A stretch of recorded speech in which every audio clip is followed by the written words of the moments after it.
The gavel slammed down with finality as Judge Eleanor Harmon sentenced Martin Reed to community service for what seemed like a minor fraud case. No one in that courtroom could have imagined that the man now mopping the courthouse floors would uncover a web of corruption that reached into the very heart of the justice system. As days turned into weeks, Martin meticulously gathered evidence, hiding flash drives in the hollow handle of his mop, all while playing the part of the repentant criminal. When the cameras went live on the city's most-watched news program, the judge's face drained of color as her former janitor revealed the truth about who the real criminal was. What shocking secret did Martin discover that made him risk everything to expose the judge? If this story touched your heart, like and subscribe to our channel. Martin Reed stood in courtroom 7B, his shoulders hunched under the weight of his navy blue suit, once a symbol of his success, now just a costume for his disgrace. His hands, usually steady in the boardrooms where he'd once advised clients on their financial futures, now trembled slightly as Judge Eleanor Harmon reviewed his case file. "Mr. Reed," Judge Harmon said, peering over her reading glasses with steel gray eyes that had earned her the nickname the Ice Queen among the courthouse regulars. "You've been found guilty of defrauding 12 investors out of a combined total of $173,000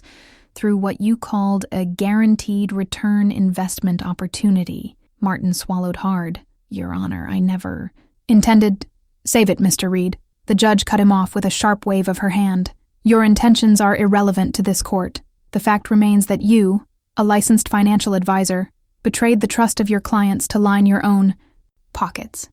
His court-appointed attorney, a young woman named Jessica Torres who seemed perpetually overwhelmed by her caseload, shifted uncomfortably beside him. She had warned him that Judge Harmon was notoriously harsh with white-collar criminals. However, the judge continued, surprising everyone in the courtroom. "Considering this is your first offense, and the fact that you've demonstrated remorse by attempting to repay some of your victims, I'm sentencing you to 500 hours of community service rather than jail time." A murmur rippled through the courtroom. Martin felt a rush of relief so powerful his knees nearly buckled. "You will report to this courthouse tomorrow morning at 6 a.m., where you will serve as part of the maintenance staff until your hours are completed. Additionally, you are ordered to pay full restitution to all victims, plus interest."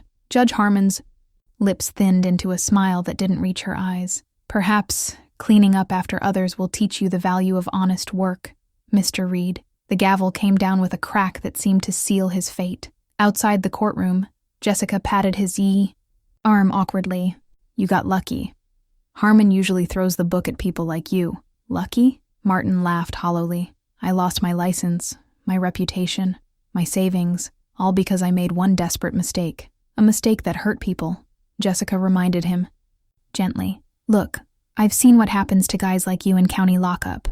Trust me, mopping floors is better." The next morning, Martin reported to the courthouse as ordered, bleary-eyed and resentful. He was issued a gray janitor's uniform with community service, stamped across the back in bold orange letters. His supervisor, a heavy-set man named Frank with permanent sweat stains under his arms, handed Martin a mop and bucket. "Judge Harmon requested you personally for her floor," Frank said with a smirk. "She likes watching you financial types fall.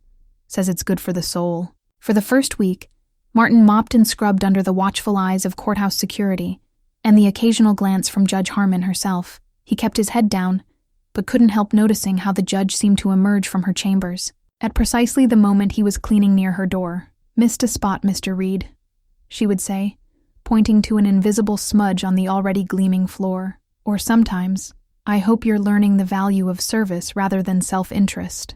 Each comment stung, but Martin forced himself to respond with nothing more than a quiet, "Yes, Your Honor." By the end of the second week, Martin had developed calluses on his hands and a burning resentment in his chest. He thought about his former clients, people he'd genuinely tried to help before desperation drove him to cross a line he'd never thought he would. He thought about his empty apartment, the divorce papers his ex-wife had served him the day after his arrest, the son who no longer returned his calls. One night, as he was finishing late, he caught a glimpse of Judge Harmon through her partially open office door. She was on the phone, her voice carrying clearly in the empty hallway. "Yes, of course the Phillips case is going your way," she was saying, her tone dramatically different from her courtroom demeanor.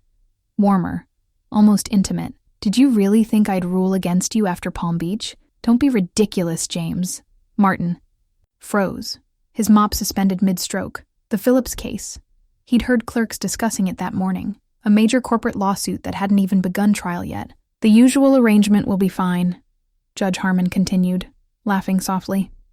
Just make sure it's handled discreetly this time. The judge suddenly looked up, sensing his presence. Martin quickly resumed mopping, his heart pounding as he moved.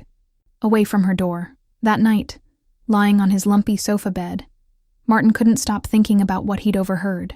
Had Judge Harmon just revealed she was fixing the outcome of a trial? And who was James? What was the usual arrangement?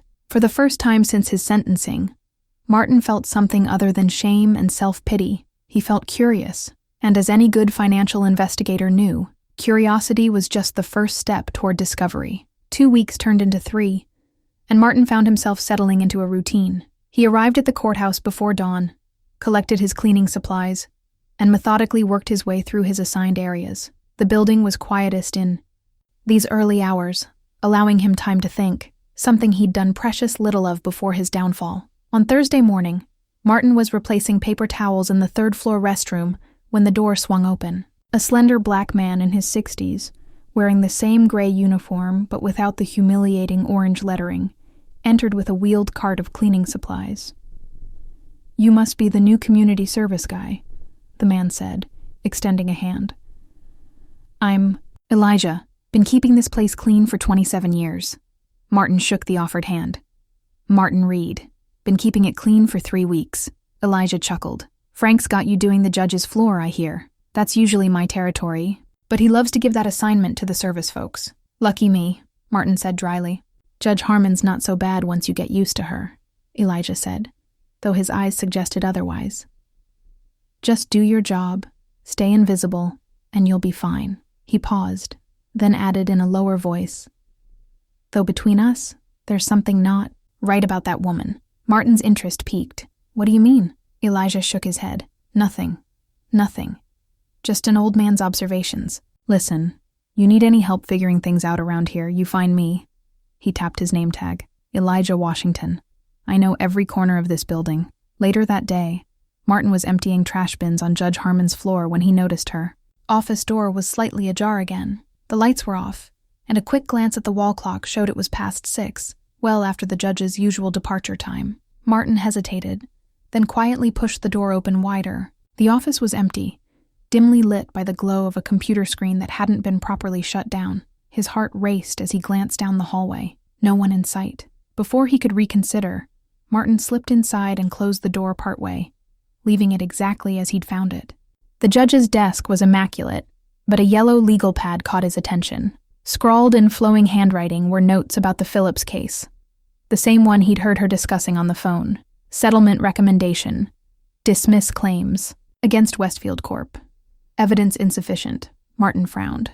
From the courthouse gossip he'd overheard, the Phillips case involved serious allegations against Westfield Corporation for environmental contamination, and apparently, there was substantial evidence. His eyes darted to the computer screen, which displayed an email inbox. The most recent message had the subject line, confirmation of transfer, WC matter. It was from someone named James Whitfield. Footsteps in the hallway startled Martin back to reality. He quickly moved away from the desk and positioned himself by the trash bin, as if he'd just entered to empty it. The door swung open fully, revealing the severe face of Judge Harmon.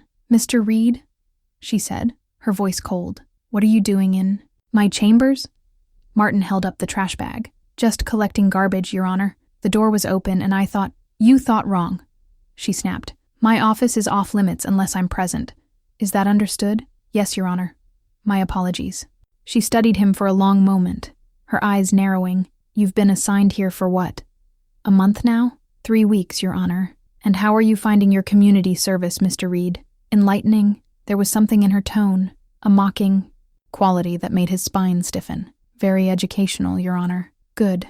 She moved to her desk, positioning herself between Martin and the computer screen. "That's the point, after all. Now please leave, and don't enter my chambers unattended." Again, that night Martin couldn't sleep. He kept seeing the judge's notes, the email subject line, hearing again her phone conversation about a case that hadn't yet gone to trial. The next morning, He sought out Elijah during their break. "Can I ask you something?" Martin kept his voice low, though they were alone in the maintenance closet. "How much do you know about Judge Harmon?" Elijah carefully closed the door before answering. "I know she drives a Mercedes that costs more than I'll make in 5 years. I know she takes 3 luxury vacations annually. I know she's got a vacation home in Palm Beach that judges shouldn't be able to afford. How do you know all this?" "Son, janitors are invisible. People talk like we're not even there." Elijah's eyes twinkled. "Plus, I clean her car when it snows. Seen the vacation photos on her desk. Overheard things." Martin hesitated, then told Elijah about the conversation he'd overheard and the notes he'd seen. "James Whitfield," Elijah nodded.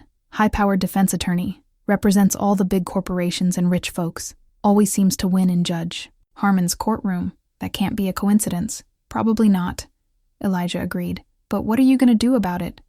You're a convicted felon serving community service. Who's going to believe you?"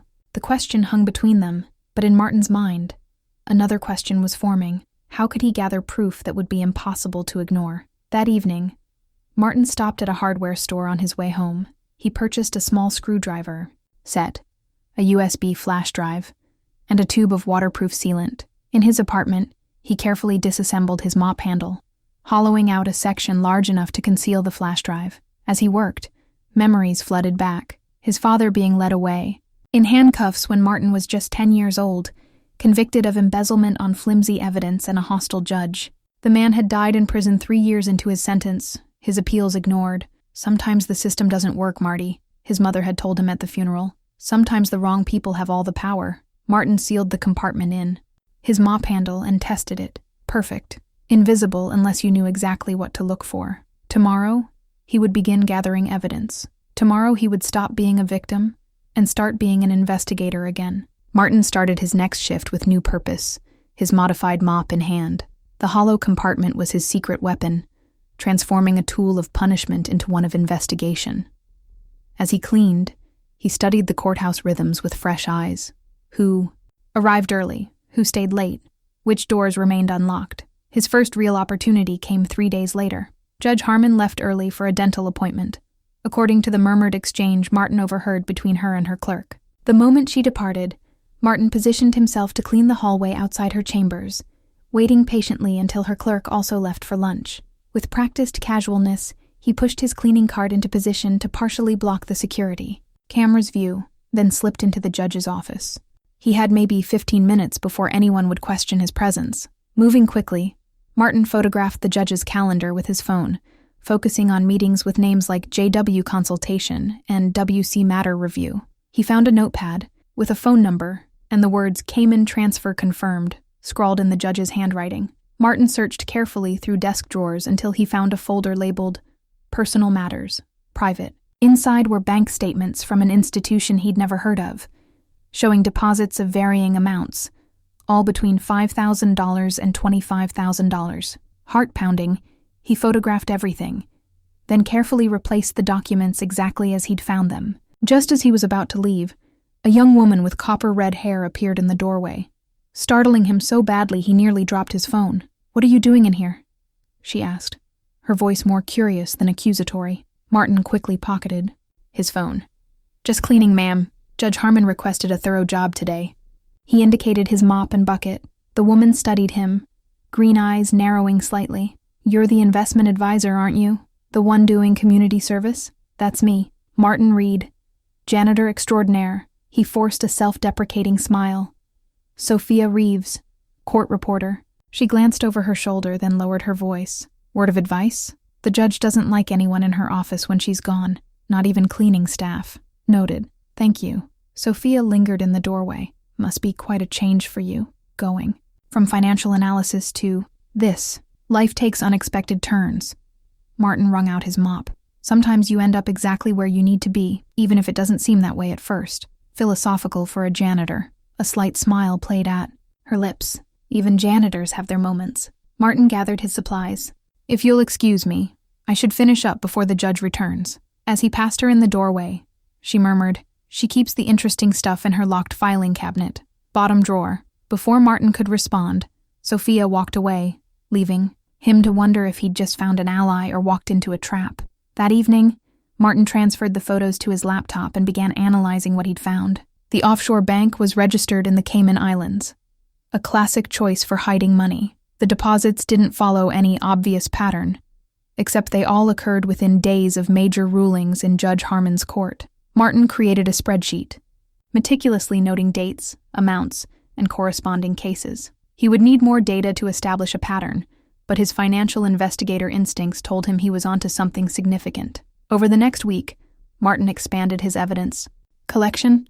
He photographed visitor logs, noting James Whitfield's frequent appointments. He accidentally knocked papers off a clerk's desk to glimpse case assignments. He even volunteered to clean the records room, allowing him access to case files for trials where Whitfield had represented clients before Judge Harmon. "You've been awful eager lately," Frank commented one morning, eyeing Martin suspiciously. "Getting fond of community service? Just trying to make the best of it," Martin replied, keeping his expression neutral. "The sooner I complete my hours, the sooner I can move on with my life." "Right." Frank didn't sound convinced. "Well, the judge asked about you yesterday. Wanted to know if you've been behaving yourself." Martin's stomach tightened. "And what did you tell her?" "That you're a model custodian." "Suspiciously so." Frank's eyes narrowed. "Don't get any ideas about reducing your hours or getting special treatment. Judge Harmon doesn't forgive and forget. I wouldn't dream of it," Martin said quietly. Later that day, Martin encountered Sophia again as she was leaving a courtroom. She fell into step beside him as he pushed his cart toward the elevator. "How's the cleaning business?" she asked, her voice light, but her eyes serious. "Revealing," Martin answered carefully. She handed him a folded slip of paper. "You might find this courtroom schedule interesting. Pay special attention to the Whitfield cases and their outcomes." Martin took the paper, tucking it into his pocket. "Why are you helping me?"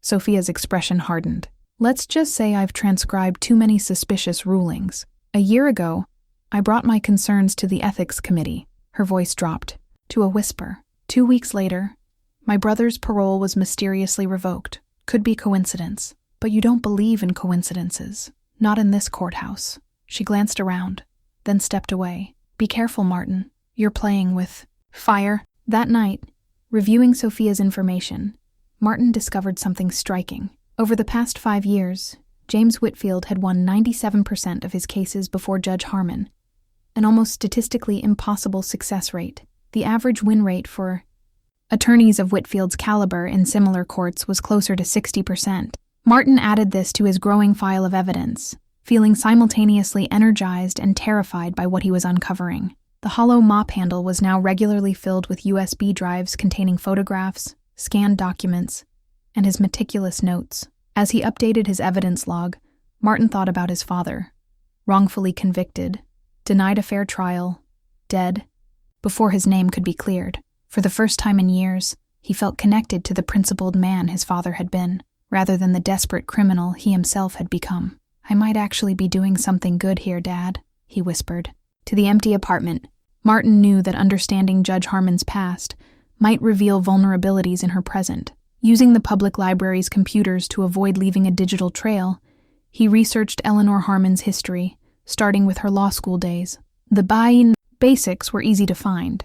Graduated top of her class from Columbia Law, clerked for a federal judge, worked as a prosecutor for 7 years before being appointed to the bench. Her official biography painted the picture of a self-made success story, the daughter of school teachers who worked her way up through merit and determination. But as Martin dug deeper, contradictions emerged. News articles from 15 years ago mentioned her marriage to investment banker Richard Harmon, yet no recent stories mentioned him. Property records showed she had purchased her first home, a modest 3-bedroom in the suburbs, on a prosecutor's salary. Yet 5 years later, she'd somehow acquired a waterfront condo valued at $1.2 million. "Something doesn't add up," Martin muttered, jotting notes on a legal pad. The next day, he approached Elijah during their lunch break. "What happened to Judge Harmon's husband? I can't find any recent mentions of him." Elijah lowered his sandwich. "Divorce, about 10 years ago. Nasty one, from what I heard. He wanted to go public with something. She paid him off to disappear. At least, that's the rumor." "What did he want to reveal?" Elijah shrugged. "No idea. But after the divorce, that's when she started upgrading her lifestyle. New clothes, fancy. Car, vacations." He leaned closer. "And that's when her friendship with Whitfield became more noticeable." Martin's next research target was James Whitfield. The attorney's official biography was impressive. Harvard Law, partner at Whitfield and Associates, specializing in corporate defense. His client list included pharmaceutical companies, financial institutions, and real estate developers.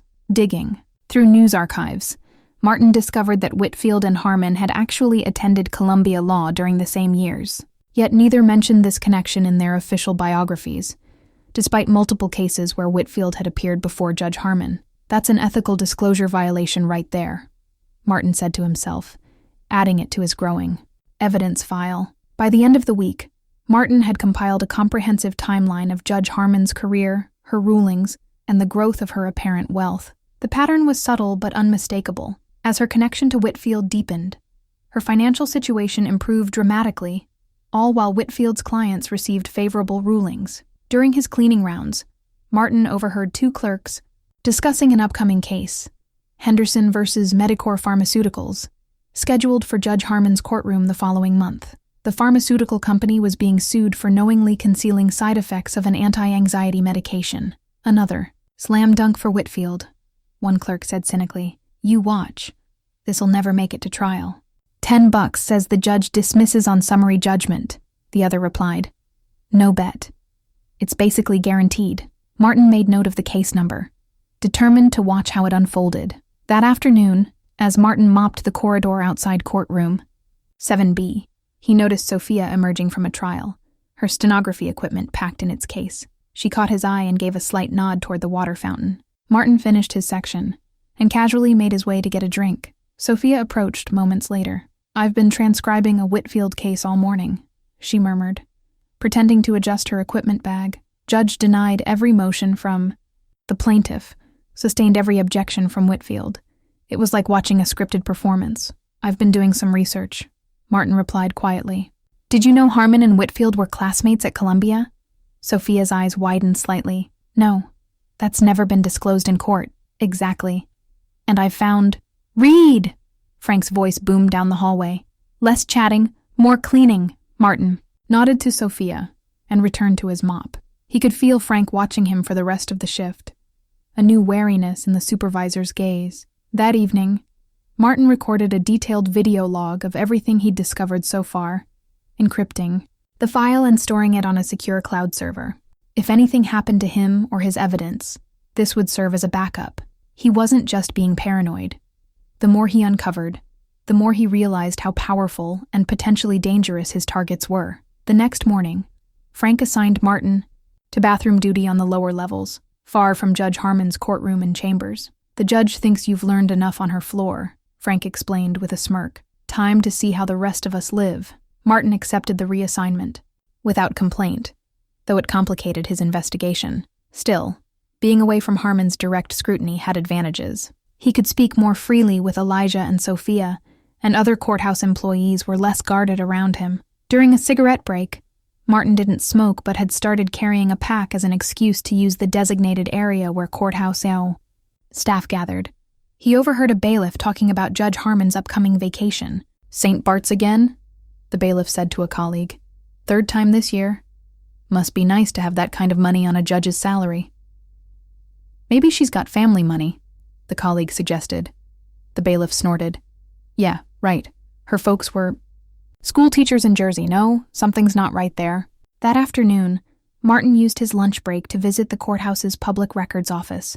Pretending to research his own case, he requested files on several cases where Whitfield had represented clients before Judge Harmon. The clerk, bored and overworked, barely glanced at his community service uniform as she handed over the files. Martin photographed key documents showing the judge's rulings, all favoring Whitfield's clients despite seemingly strong evidence against them. In one case, she had excluded critical evidence on technicalities so flimsy that the appeals court had later questioned her reasoning, though they hadn't overturned the decision. As Martin was returning the files, he spotted a familiar name on a shelf. Richard Harmon versus Eleanor Harmon, the judge's divorce records. They were publicly accessible, though few would have reason to look for them. Heart-racing, Martin requested the file. The clerk raised an eyebrow but retrieved it without comment. Inside, Martin found what he'd been looking for: leverage. The divorce hadn't been finalized with a standard settlement. Instead, there was a sealed agreement, with Richard Harmon withdrawing all claims in exchange for an undisclosed payment. But most importantly, There was a reference to Exhibit C, described as documentation of financial improprieties that had been sealed by court order. The very existence of this sealed evidence was a thread Martin could pull. As he photographed the relevant pages, Martin felt a growing certainty. Judge Eleanor Harmon was not just corrupt, she was vulnerable, and if her ex-husband had found evidence worth paying to suppress, Martin was on the right track. Martin's growing investigation had begun to consume his every waking hour. At the courthouse, he maintained his janitor persona, head down, quietly efficient, seemingly resigned to his punishment. But his mind was constantly alert, cataloging conversations, noting which employees stayed late, which doors were left unlocked. On Wednesday, Martin arrived for his shift to find Frank waiting with folded arms. "Got a special assignment for you today, Reed," Frank said, his expression unreadable. "Judge Harmon's chambers need a deep clean. Carpet shampooing, window washing, the works." Martin kept his face neutral despite the surge of excitement. "Whatever you need, boss." "And Reed?" Frank leaned closer. "Security mentioned seeing you in the records room yesterday. Awfully curious for a janitor. Just doing my job, Frank. Someone spilled coffee in there, I cleaned it up." "Right." Frank's eyes narrowed. "Just remember, you're here to serve your time, not stick your nose where it doesn't belong." In Judge Harmon's empty chambers, Martin worked methodically, using the legitimate cleaning as cover for his real purpose. He started with the carpet, running the shampooing machine loudly while checking drawers and cabinets. Most were locked, but a credenza behind the desk yielded an unexpected treasure, a personal day planner, separate from her official calendar. Martin flipped through it quickly, photographing pages with his phone. There were numerous entries marked simply JW, followed by locations, restaurants, hotel lounges, even a cabin at Lake George. More damning were notations of dollar amounts beside certain court cases. As he photographed a particularly revealing page, a shadow fell across the desk. Martin's blood froze. "Finding everything you need, Mr. Reed?" He turned slowly to find Judge Harmon standing in the doorway, her expression cold but curious. Martin gestured to the carpet shampooer. "Yes, Your Honor. Frank asked me to do a deep clean today." "Indeed." She stepped into the room, glancing at her desk. "And my day planner needed cleaning as well?" Martin thought quickly. "I moved it when cleaning the desk surface, Your Honor. I was just putting it back." He slid the planner into its original position. The judge studied him silently, her gray eyes calculating. Finally, she said, "You're not what I expected, Mr. Reed." "In what way, Your Honor?" "Most men in your position are broken by now. Resentful, bitter, cutting corners. You, however, seem purposeful." She circled her desk, running a finger along its polished surface. "Almost as if you found new meaning in your punishment." Martin's heart hammered in his chest. She suspected something, but how much? "I've had time to reflect on my mistakes, Your Honor. This experience has been educational." "Has it?" She settled into her chair, gesturing for him to continue cleaning. "And what have you learned?" "That appearances can be deceiving," Martin said carefully. "That systems designed for justice don't always deliver it." A tight smile curved her lips, philosophical insights from pushing a mop.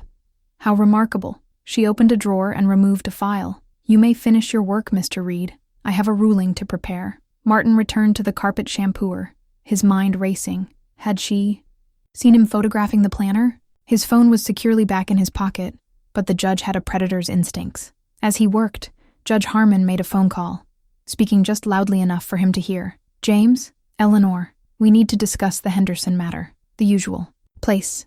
Tonight at 8. She paused, listening. "Yes, I'm aware of the evidence issues. I'll handle it. Just make sure the other matter is taken care of first." After finishing in the judge's chambers, Martin used his lunch break to meet Sophia in the courthouse cafeteria.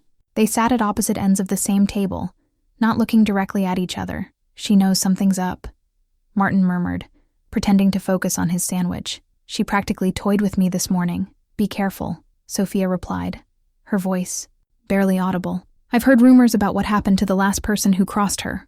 A clerk who reported some irregularities in her rulings. What happened? Official story? He resigned for personal reasons. Unofficially, drug charges appeared out of nowhere. His car was found with a suspicious package in the trunk, and he took a plea deal rather than fight it." Martin absorbed this, his appetite gone. "I need to know where she lives. I want to see this luxury lifestyle for myself, get photos of property she shouldn't be able to afford." Sophia hesitated. Martin, that's dangerous. If she catches you surveilling her home, I'll be careful. But I need more evidence. Something the media can't ignore. Something too big for the ethics committee to sweep under the rug. That evening, after his shift, Martin drove to the address he'd found in property records, an exclusive lakeside community with a guardhouse at the entrance. He parked on a public road outside the community and walked along a nature trail that skirted the property line. From a wooded vantage point, he could see Judge Harmon's house, a sprawling contemporary mansion with floor-to-ceiling windows overlooking the water. A sleek boat was docked at a private pier, and he counted 3 luxury vehicles in the circular driveway. Using a telephoto lens attachment for his phone, Martin photographed the property, careful to stay hidden among the trees. As darkness fell, lights came on throughout the house, illuminating an interior that could have been featured in a design magazine. Then a car pulled into the driveway, a black Mercedes he recognized as James Whitfield's. The attorney emerged carrying a briefcase and was admitted to the house by Judge Harmon herself. Martin continued observing for another hour, photographing their silhouettes as they conversed in what appeared to be a home office. At one point, Whitfield handed the judge an envelope, which she examined before placing in a desk drawer. As Martin watched this exchange, memories of his own downfall surfaced. He had been a respected financial advisor once, with a thriving practice and a reputation for integrity. Then came the economic downturn, his son's medical bills, and mounting personal debt. In a moment of desperation, he had created a small investment fund, promising returns he knew were unlikely, hoping to buy time until his finances stabilized. But time had run out. His clients had lost their money, and Martin Reed, once trusted with millions, had lost everything: his license, his marriage, his self-respect. Now, watching Judge Harmon and Whitfield conducting their corrupt business, Martin felt something beyond righteous anger. He felt purpose. If he could expose them, perhaps he could redeem himself, not in the eyes of the law, but in his own estimation. As he turned to leave, a twig snapped beneath his foot. A security guard patrolling the perimeter called out, "Who's there?" Martin froze, then slowly backed deeper into the woods, careful to make no further sound. The guard swept a flashlight across the trees, the beam passing just feet from where Martin stood motionless. After what seemed an eternity, the guard moved on. Martin waited another 10 minutes before making his way back to his car, his heart pounding with the narrow escape. The risk was real, but so was the reward. He now had photographic evidence of Judge Harmon's lifestyle, a lifestyle no honest judge could possibly afford. And he had documented a private meeting with an attorney who regularly appeared in her courtroom, an attorney who had just handed her an envelope in secret. His investigation was no longer just about gathering information. It was about justice. For himself, for his father, and for everyone who had suffered under a corrupt system that protected its own. Martin needed to know more about Judge Harmon's mansion, how she had acquired it, what it was worth, and who officially owned it. After his shift the following day, he visited the county records office, maintaining his cover as a man researching property values for a potential purchase. The clerk, a middle-aged woman with reading glasses perched on her nose, helped him navigate the system. Just enter the address here, and you'll get all the publicly available information. What Martin found confirmed his suspicions. The lakeside mansion wasn't registered in Eleanor Harmon's name. Instead, it belonged to a limited liability company called Harmon Lakeview Holdings, LLC. The LLC's registration documents listed another company as its manager, an offshore entity registered in the Cayman Islands. Perfect setup for hiding assets, Martin muttered under his breath. The purchase price was listed at $3.7 million with no mortgage on record. A cash purchase. He copied down all the relevant information, thanked the clerk, and left. Outside, he sat in his car calculating the numbers. Even if Judge Harmon had saved every penny of her judicial salary for a decade, she couldn't have afforded that property. The taxes alone would consume a significant portion of her annual income. As Martin drove home, his thoughts drifted to his own fall from grace. 3 years ago, he'd been at the height of his career as a financial advisor. His office overlooked the city skyline. His client list included executives and entrepreneurs, and his reputation for sound investment strategies had earned him features in financial magazines. Then his son, Jake, had been diagnosed with a rare condition requiring specialized treatment their insurance deemed experimental and refused to cover. The bills had mounted quickly, reaching 6 figures within months. Around the same time, several of Martin's investments had suffered unexpected losses during a market downturn. Clients were panicking, threatening to withdraw their funds, which would have triggered further losses. Desperate to protect his clients and pay for Jake's treatment, Martin had created a special opportunity fund, promising exceptional returns based on privileged information. There had been no privileged information, just hope and desperation. For a while, it had worked. Money from new investors paid for Jake's treatment, while Martin frantically tried to recoup his losses through increasingly risky trades. But like all such schemes, it eventually collapsed. The SEC investigation had been thorough and damning. His clients lost their money, he lost his license, and his wife, unable to cope with the public shame, had filed for divorce, taking Jake with her to start a new life in another state. Now, as Martin pulled into the parking lot of his rundown apartment building, the contrast between his current life and Judge Harmon's ill-gotten luxury fueled his determination. He would expose her corruption, not just for justice, but for redemption. Inside his apartment, Martin added the property information to his evidence file, then searched online for more details about James Whitfield's law firm. The website showcased their impressive client list and case victories, many before Judge Harmon. Martin downloaded the firm's annual reports, noting the dramatic growth in revenues coinciding with Harmon's appointment to the bench. He was deep in his research when his phone rang, a number he didn't recognize. "Hello? It's Sophia." Her voice was tense, almost whispering. "We need to talk, not at the courthouse." They arranged to meet at a coffee shop 15 minutes from the courthouse. Martin arrived early, securing a corner table with a view of the entrance. Sophia arrived wearing sunglasses despite the overcast day, scanning the room before approaching his table. "I think they know," she said without preamble, sliding into the chair opposite him. "Who knows what? The judge, Whitfield. They suspect something." Sophia removed her sunglasses, revealing worried eyes. "This morning, I was transcribing for Judge Harmon when Whitfield came in for a private conference. They asked me to leave, but as I was gathering my equipment, I overheard Whitfield say your name. He mentioned checking into Reed's activities." Martin's stomach tightened. "Did they see you listening?" "No, I don't think so. But Martin, these people have resources. If they start digging into what you're doing, then I need to move faster." Martin leaned forward, lowering his voice. "I've been researching the judge's property.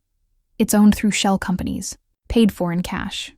We're talking millions of dollars she can't possibly account for legitimately." Sophia nodded. "That tracks with what I've seen. The Henderson case against Medicor Pharmaceuticals. The plaintiff's evidence is overwhelming. Internal memos showing the company knew about severe side effects but concealed them. Yet yesterday, Judge Harmon excluded most of it on ridiculous grounds. Medicor is Whitfield's client? Yes, and one of his biggest. The damages could have been in the hundreds of millions." Sophia hesitated, then reached into her bag. "I made copies of something you should see." She handed him a manila envelope. Inside were transcripts of proceedings in Judge Harmon's courtroom, along with handwritten notes Sophia had made about inconsistencies in rulings. "This is incredibly helpful," Martin said, scanning the documents, "but also dangerous for you to have taken.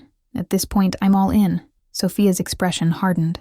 "My brother is still in prison because he couldn't get a fair hearing in Judge Harmon's courtroom. If we can expose her, maybe his case gets reviewed." As they parted outside the coffee shop, Sophia gripped Martin's arm. "Be careful. Frank's been asking questions about you, where you go during breaks, who you talk to." "I will. You too." That evening, Martin drove past Judge Harmon's mansion again, this time noticing a security camera he'd missed before. He parked farther away and approached from a different angle, using the denser trees for cover. The judge was hosting some kind of gathering. Several luxury cars were parked in the driveway, and caterers moved efficiently through the house. Using his phone's camera, Martin zoomed in on the guests as they arrived. He recognized several faces: attorneys who appeared in Harmon's courtroom, a city councilman, and most interestingly, the CEO of Medicor Pharmaceuticals. Martin photographed them all, documenting connections that should have been disclosed in court, but never were. As darkness fell, the party moved to the back terrace overlooking the lake. Martin crept closer, staying within the tree line, straining to hear conversations. Most were mundane: golf scores, vacation plans, political gossip. Then he heard Whitfield's distinctive laugh, followed by, Eleanor's ruling tomorrow will make this all go away. Worth every penny of your retainer? Wouldn't you say, Charles? 10 yen. Medicor's CEO responded too quietly for Martin to hear, but the implication was clear. Tomorrow's ruling in the Henderson case was predetermined, purchased with Medicor's money. Martin had heard enough. He captured a few final photos of the gathering, then carefully retreated. As he reached his car, a new sense of urgency gripped him. The Henderson ruling was scheduled for 10 a.m., just 14 hours away. If he was going to prevent this particular injustice, he needed to act immediately. He drove straight to the local newspaper office, hoping to find a reporter willing to listen. But at nearly 9 p.m., the building was largely empty. A security guard informed him that the investigative team wouldn't return until morning. Can I leave information for them? Martin asked. Sure, but no guarantees anyone will see it before afternoon, the guard replied, handing him an envelope. Martin hesitated. By afternoon, Judge Harmon would have already issued her corrupt ruling. He needed a faster option. As he drove home, a new plan formed in his mind. It was risky, potentially illegal, and might destroy any chance of a comprehensive exposure of Harmon's corruption, but it might save the Henderson case plaintiffs, people who had been harmed by Medicor's negligence and deserved their day in court. Sometimes, Martin reflected, justice required breaking the rules. After all, isn't that what had brought him here in the first place? Martin spent a restless night weighing his options. Direct intervention in the Henderson case could sabotage his larger investigation, but allowing another injustice to occur felt unbearable. By dawn, he had settled on a compromise, one that still carried significant risk. He arrived at the courthouse early, well before his shift, dressed not in his janitor's uniform, but in a cheap suit purchased from a thrift store. With his hair neatly combed and glasses perched on his nose, he looked like any of the hundreds of attorneys or paralegals who passed through the building daily. In the courthouse cafeteria, he ordered coffee and waited, watching the entrance. At 7:45 a.m. his target arrived, Diane Chen, a reporter for the City Herald known for her investigative pieces on government corruption. Martin had researched her the previous night, reading her articles and watching interviews. If anyone would take his information seriously, it would be her. He approached as she waited in line for coffee. Ms. Chen, my name is Martin Reed. I have information about Judge Eleanor Harmon that you'll want to hear. The reporter regarded him skeptically. I get a dozen tips a week, Mr. Reed. What makes yours special? A ruling she's making this morning in the Henderson case against Medicor Pharmaceuticals. She's going to exclude critical evidence despite having attended a private party with Medicor's CEO last night. Martin showed her a photo on his phone. Judge Harmon laughing with the CEO on her lakeside terrace. Diane's professional detachment slipped momentarily. How did you get this? I have more. Financial records, property holdings through shell companies, pattern of favorable rulings for certain attorneys. But this morning's ruling is happening in, he checked his watch, 2 hours. The reporter studied him, clearly weighing his credibility. Why come to me? Why not the Judicial Ethics Committee? I need someone who can't be pressured into silence. Martin met her gaze steadily. Judge Harmon has powerful friends. The Ethics Committee has buried complaints about her before. Diane led him to a quiet corner of the cafeteria. Tell me everything, quickly. For the next 30 minutes, Martin laid out the core of his evidence, showing her photographs of documents and explaining the pattern he'd uncovered. He was careful not to reveal how he had obtained the information or mention his community service role. I can give you more, Martin concluded. But right now, I'm focused on stopping today's ruling. These plaintiffs deserve a fair hearing. Diane was already typing notes on her phone. I'll need verification on all of this. And exclusion of evidence isn't necessarily corruption. There could be legitimate legal grounds. Check the case file. The evidence is solid.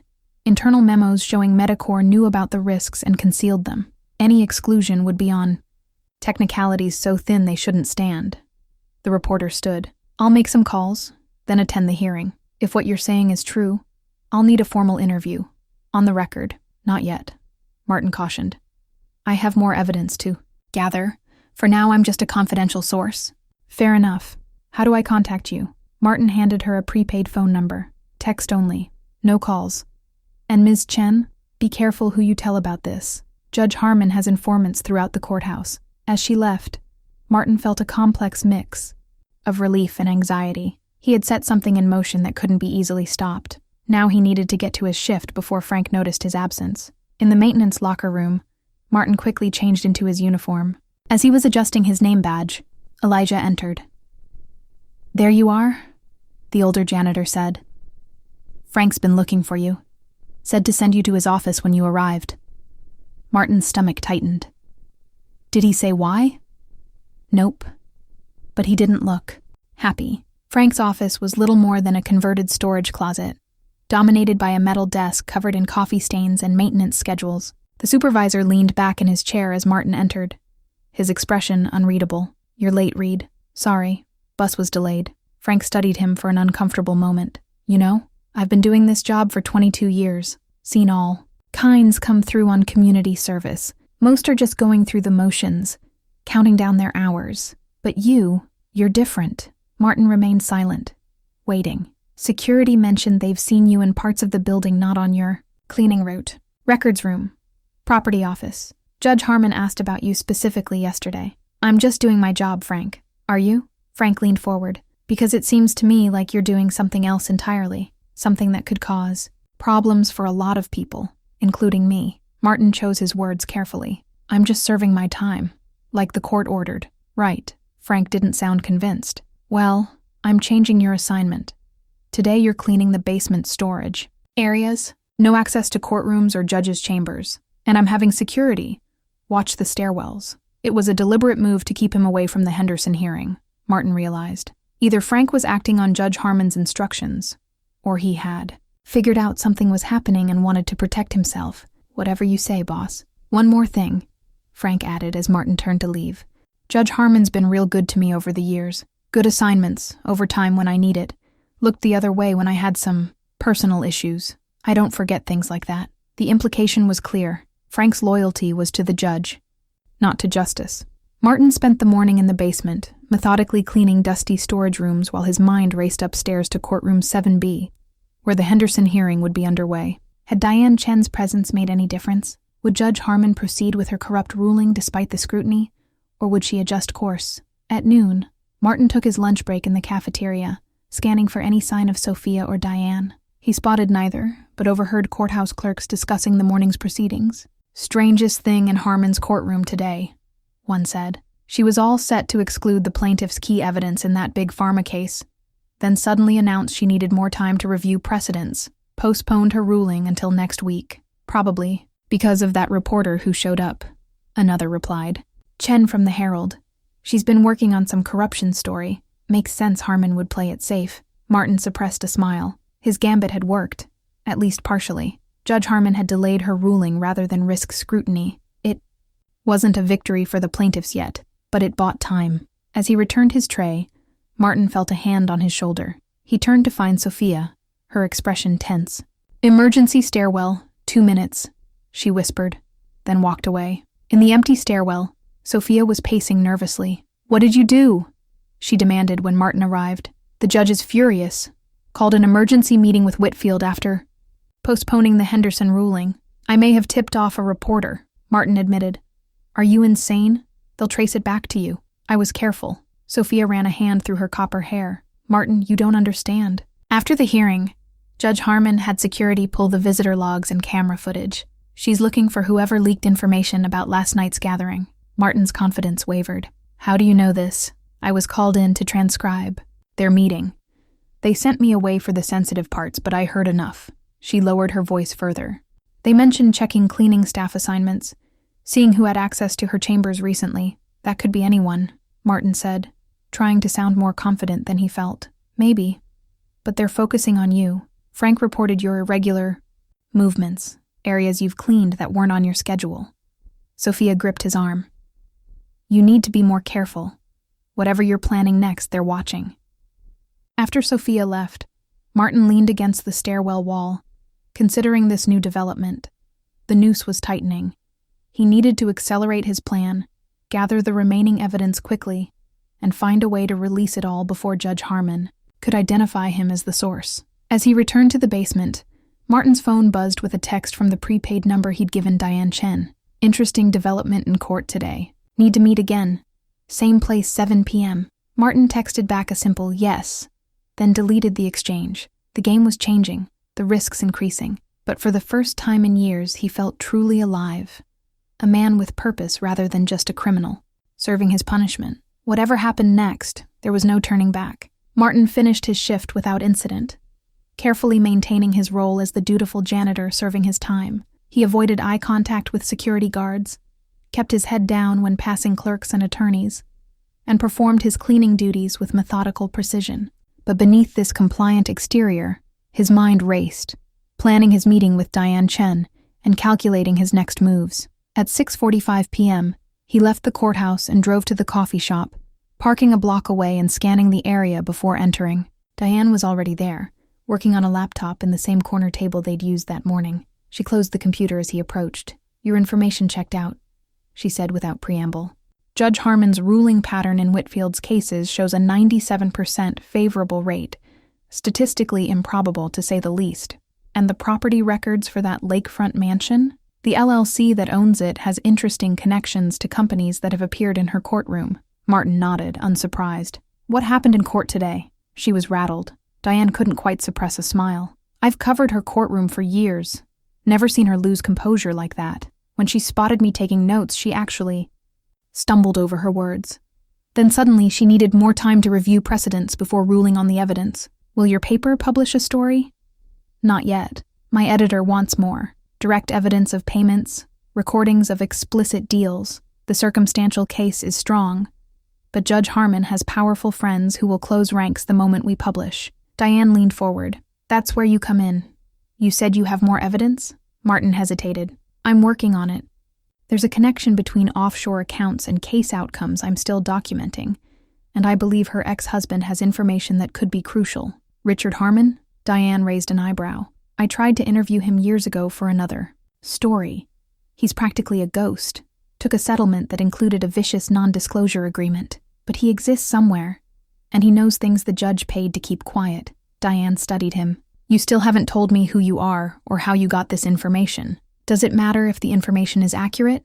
It matters for credibility when we publish. Anonymous sources are fine to start an investigation, but eventually, I'll need to explain how this evidence came to light." Martin weighed his options. Revealing his identity would expose his methods, potentially illegal surveillance, unauthorized access to documents, using his community service position to gather evidence. But without that context, his credibility would remain in question. "Not yet," he finally said. "But when the time comes, I'll go on record. You have my word." Diane didn't look satisfied, but she nodded. "Fair enough. Meanwhile, I've been digging into James Whitfield's client list. Several corporations he's represented before Judge Harmon have subsidiaries or investment vehicles registered in the Cayman Islands, the same jurisdiction where her property LLC is managed." "Follow the money," Martin murmured. "Exactly, but offshore. Accounts are designed to be opaque. Without subpoena power, there's only so much I can uncover." They spent the next hour sharing information, with Martin carefully revealing portions of his evidence without explaining how he obtained it. As they wrapped up, Diane showed him her notebook. "I'm putting together a timeline of cases, rulings, and financial activity. There's a pattern emerging, but I need more to connect the dots conclusively." "I'll get you more," Martin promised. "Give me a few days." Back at his apartment, Martin reviewed his own timeline, adding the new information Diane had provided. The pattern was indeed becoming clearer. Major rulings in Whitfield's favor corresponded with deposits into offshore accounts and luxury purchases by Judge Harmon. What he needed now was something definitive, evidence that couldn't be explained, away as coincidence or dismissed as circumstantial. His thoughts turned to Judge Harmon's ex-husband. If Richard Harmon had discovered something damning enough that the judge paid for his silence, finding him could be the key to breaking the case wide open. The next morning, Martin reported for his shift to find his assignment changed again. "Judge Harmon's floor," Frank announced, smirking. "She specifically requested you back." Martin kept his expression neutral. "Whatever you need, boss." "Oh, and Reed. She mentioned wanting to speak with you personally. Said to send you to her chambers at 10. This was either an opportunity or a trap. Possibly both." Martin nodded acknowledgement and gathered his cleaning supplies, his mind already gaming out scenarios for the meeting. At precisely 10 o'clock, Martin knocked on Judge Harmon's chamber door. "Enter," came her voice, cool and controlled. The judge sat behind her desk, reviewing documents. She didn't look up immediately, letting him stand awkwardly for several seconds before acknowledging his presence. "Mr. Reed," she finally said, removing her reading glasses. "Thank you for coming. You requested me, Your Honor." "Indeed." She studied him with those calculating gray eyes. "I've been reviewing your community service progress. Frank tells me you've been a model worker. Efficient, thorough, reliable." Martin waited, sensing the trap being laid. "In fact," she continued, "you've been so exemplary that I'm considering recommending a reduction in your required hours. Perhaps as much as 50%. There it was. The bribe, thinly disguised as professional recognition. "Complete your service in half the time. Walk away. Forget whatever you think you know." "That's very generous, Your Honor." "Is it?" She smiled thinly. "I believe in recognizing good work, Mr. Reed, and in giving people second chances when they demonstrate they deserve them. I appreciate that philosophy, Your Honor." Judge Harmon leaned back in her chair. "I understand you've been quite thorough in your cleaning duties, accessing records rooms, storage areas, even public databases during your off hours. Such dedication." Martin's pulse quickened. She knew, or at least suspected, this meeting wasn't an opportunity. It was a warning. "I take my responsibilities seriously," he replied carefully. "As do I, Mr. Reed. My responsibility is to this court, to maintaining its integrity and operations." Her smile vanished, "which is why I cannot tolerate any disruption to those operations from anyone." The threat hung in the air between them. "I understand completely, Your Honor." "Do you?" She opened a drawer and removed a folder. His case file, he realized. "Because it would be unfortunate if your community service arrangement needed to be reevaluated. There are facilities that would welcome someone with your cleaning skills. Places far less comfortable than this courthouse." Martin maintained his composure, though anger flared within him. "I'm grateful for the opportunity to serve my sentence here, Your Honor. Then we understand each other." She replaced the folder. "That will be all, Mr. Reed." Outside her chambers, Martin leaned against the wall, his heart pounding. The judge was circling, sensing a threat, but unable to identify its exact nature. She had offered both carrot and stick, reduced service or reassignment to somewhere worse, possibly even revocation of his community service in favor of jail time. He had to be more careful, but also move more quickly. The window of opportunity was closing. Later that afternoon, as Martin was cleaning a restroom near the records department, the door opened and Elijah entered, checking stalls before speaking. "Security's reviewing footage from the last 2 weeks," the older janitor whispered, looking at everyone who accessed the East Wing after hours. "Judge Harmon's orders." "Why are you telling me this?" Elijah's weathered face creased with concern. "Because I've worked here long enough to know when something ain't right. That judge has been getting away with murder for years. Nobody says nothing. Because they're all scared of her. And you're not, son? I'm 67 years old with stage 3 cancer. What's she gonna do to me that life ain't already doing?" Elijah placed a hand on Martin's shoulder. "Whatever you're into, be careful, but don't stop." That evening, Martin drove home using a circuitous route, checking repeatedly for any sign of surveillance. Judge Harmon's warning had been clear. She was watching him, gathering evidence of her own. The question was how much she already knew. As he turned onto his street, Martin noticed a black sedan parked near his apartment building, the same model James Whitfield drove.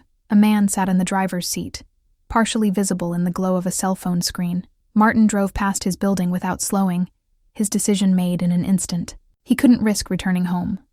Not tonight, possibly not ever again. Whatever evidence remained in his apartment might already be compromised. Fortunately, he had prepared for this contingency. The most crucial evidence was backed up on encrypted cloud storage, accessible from any device. And he had emergency funds, cash withdrawn in small amounts over weeks, hidden in his car. As he merged onto the highway, Martin called Diane Chen from his prepaid phone.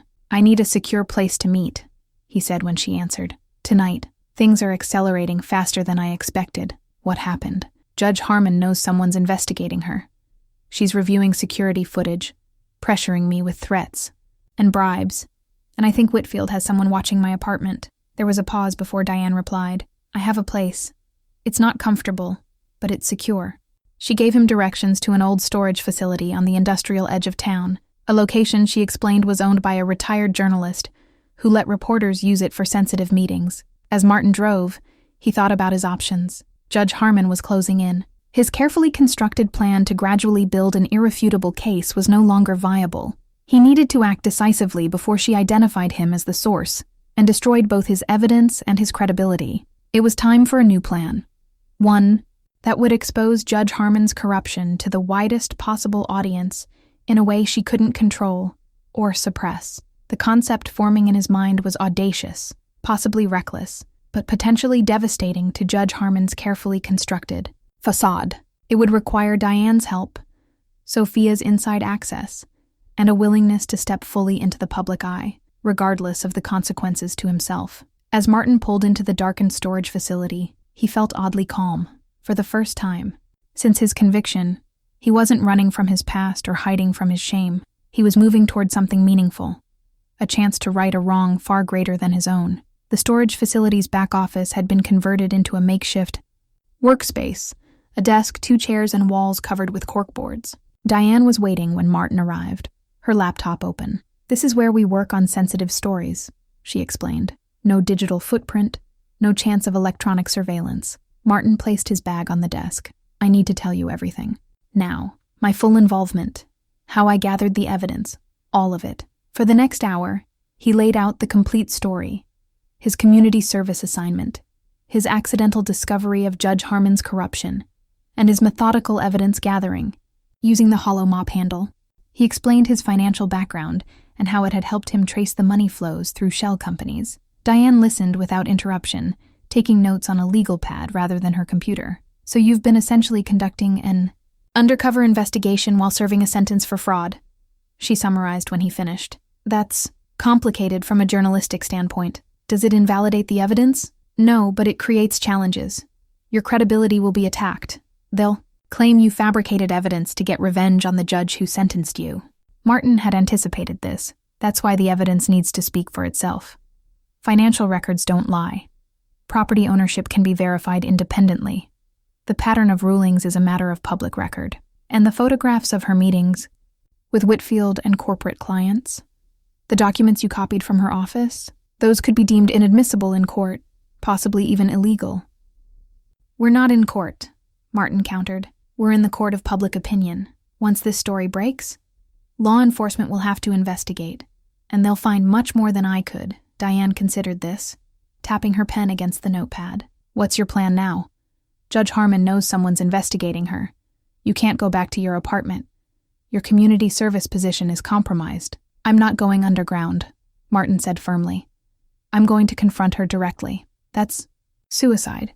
It's leverage. Right now, she suspects someone is gathering information, but doesn't know what evidence exists or where it's stored. If I approach her directly, she'll focus entirely on me, giving Sophia time to secure additional documents from inside the courthouse." Diane shook her head. "You're playing a dangerous game, Martin. It's not a game. It's justice."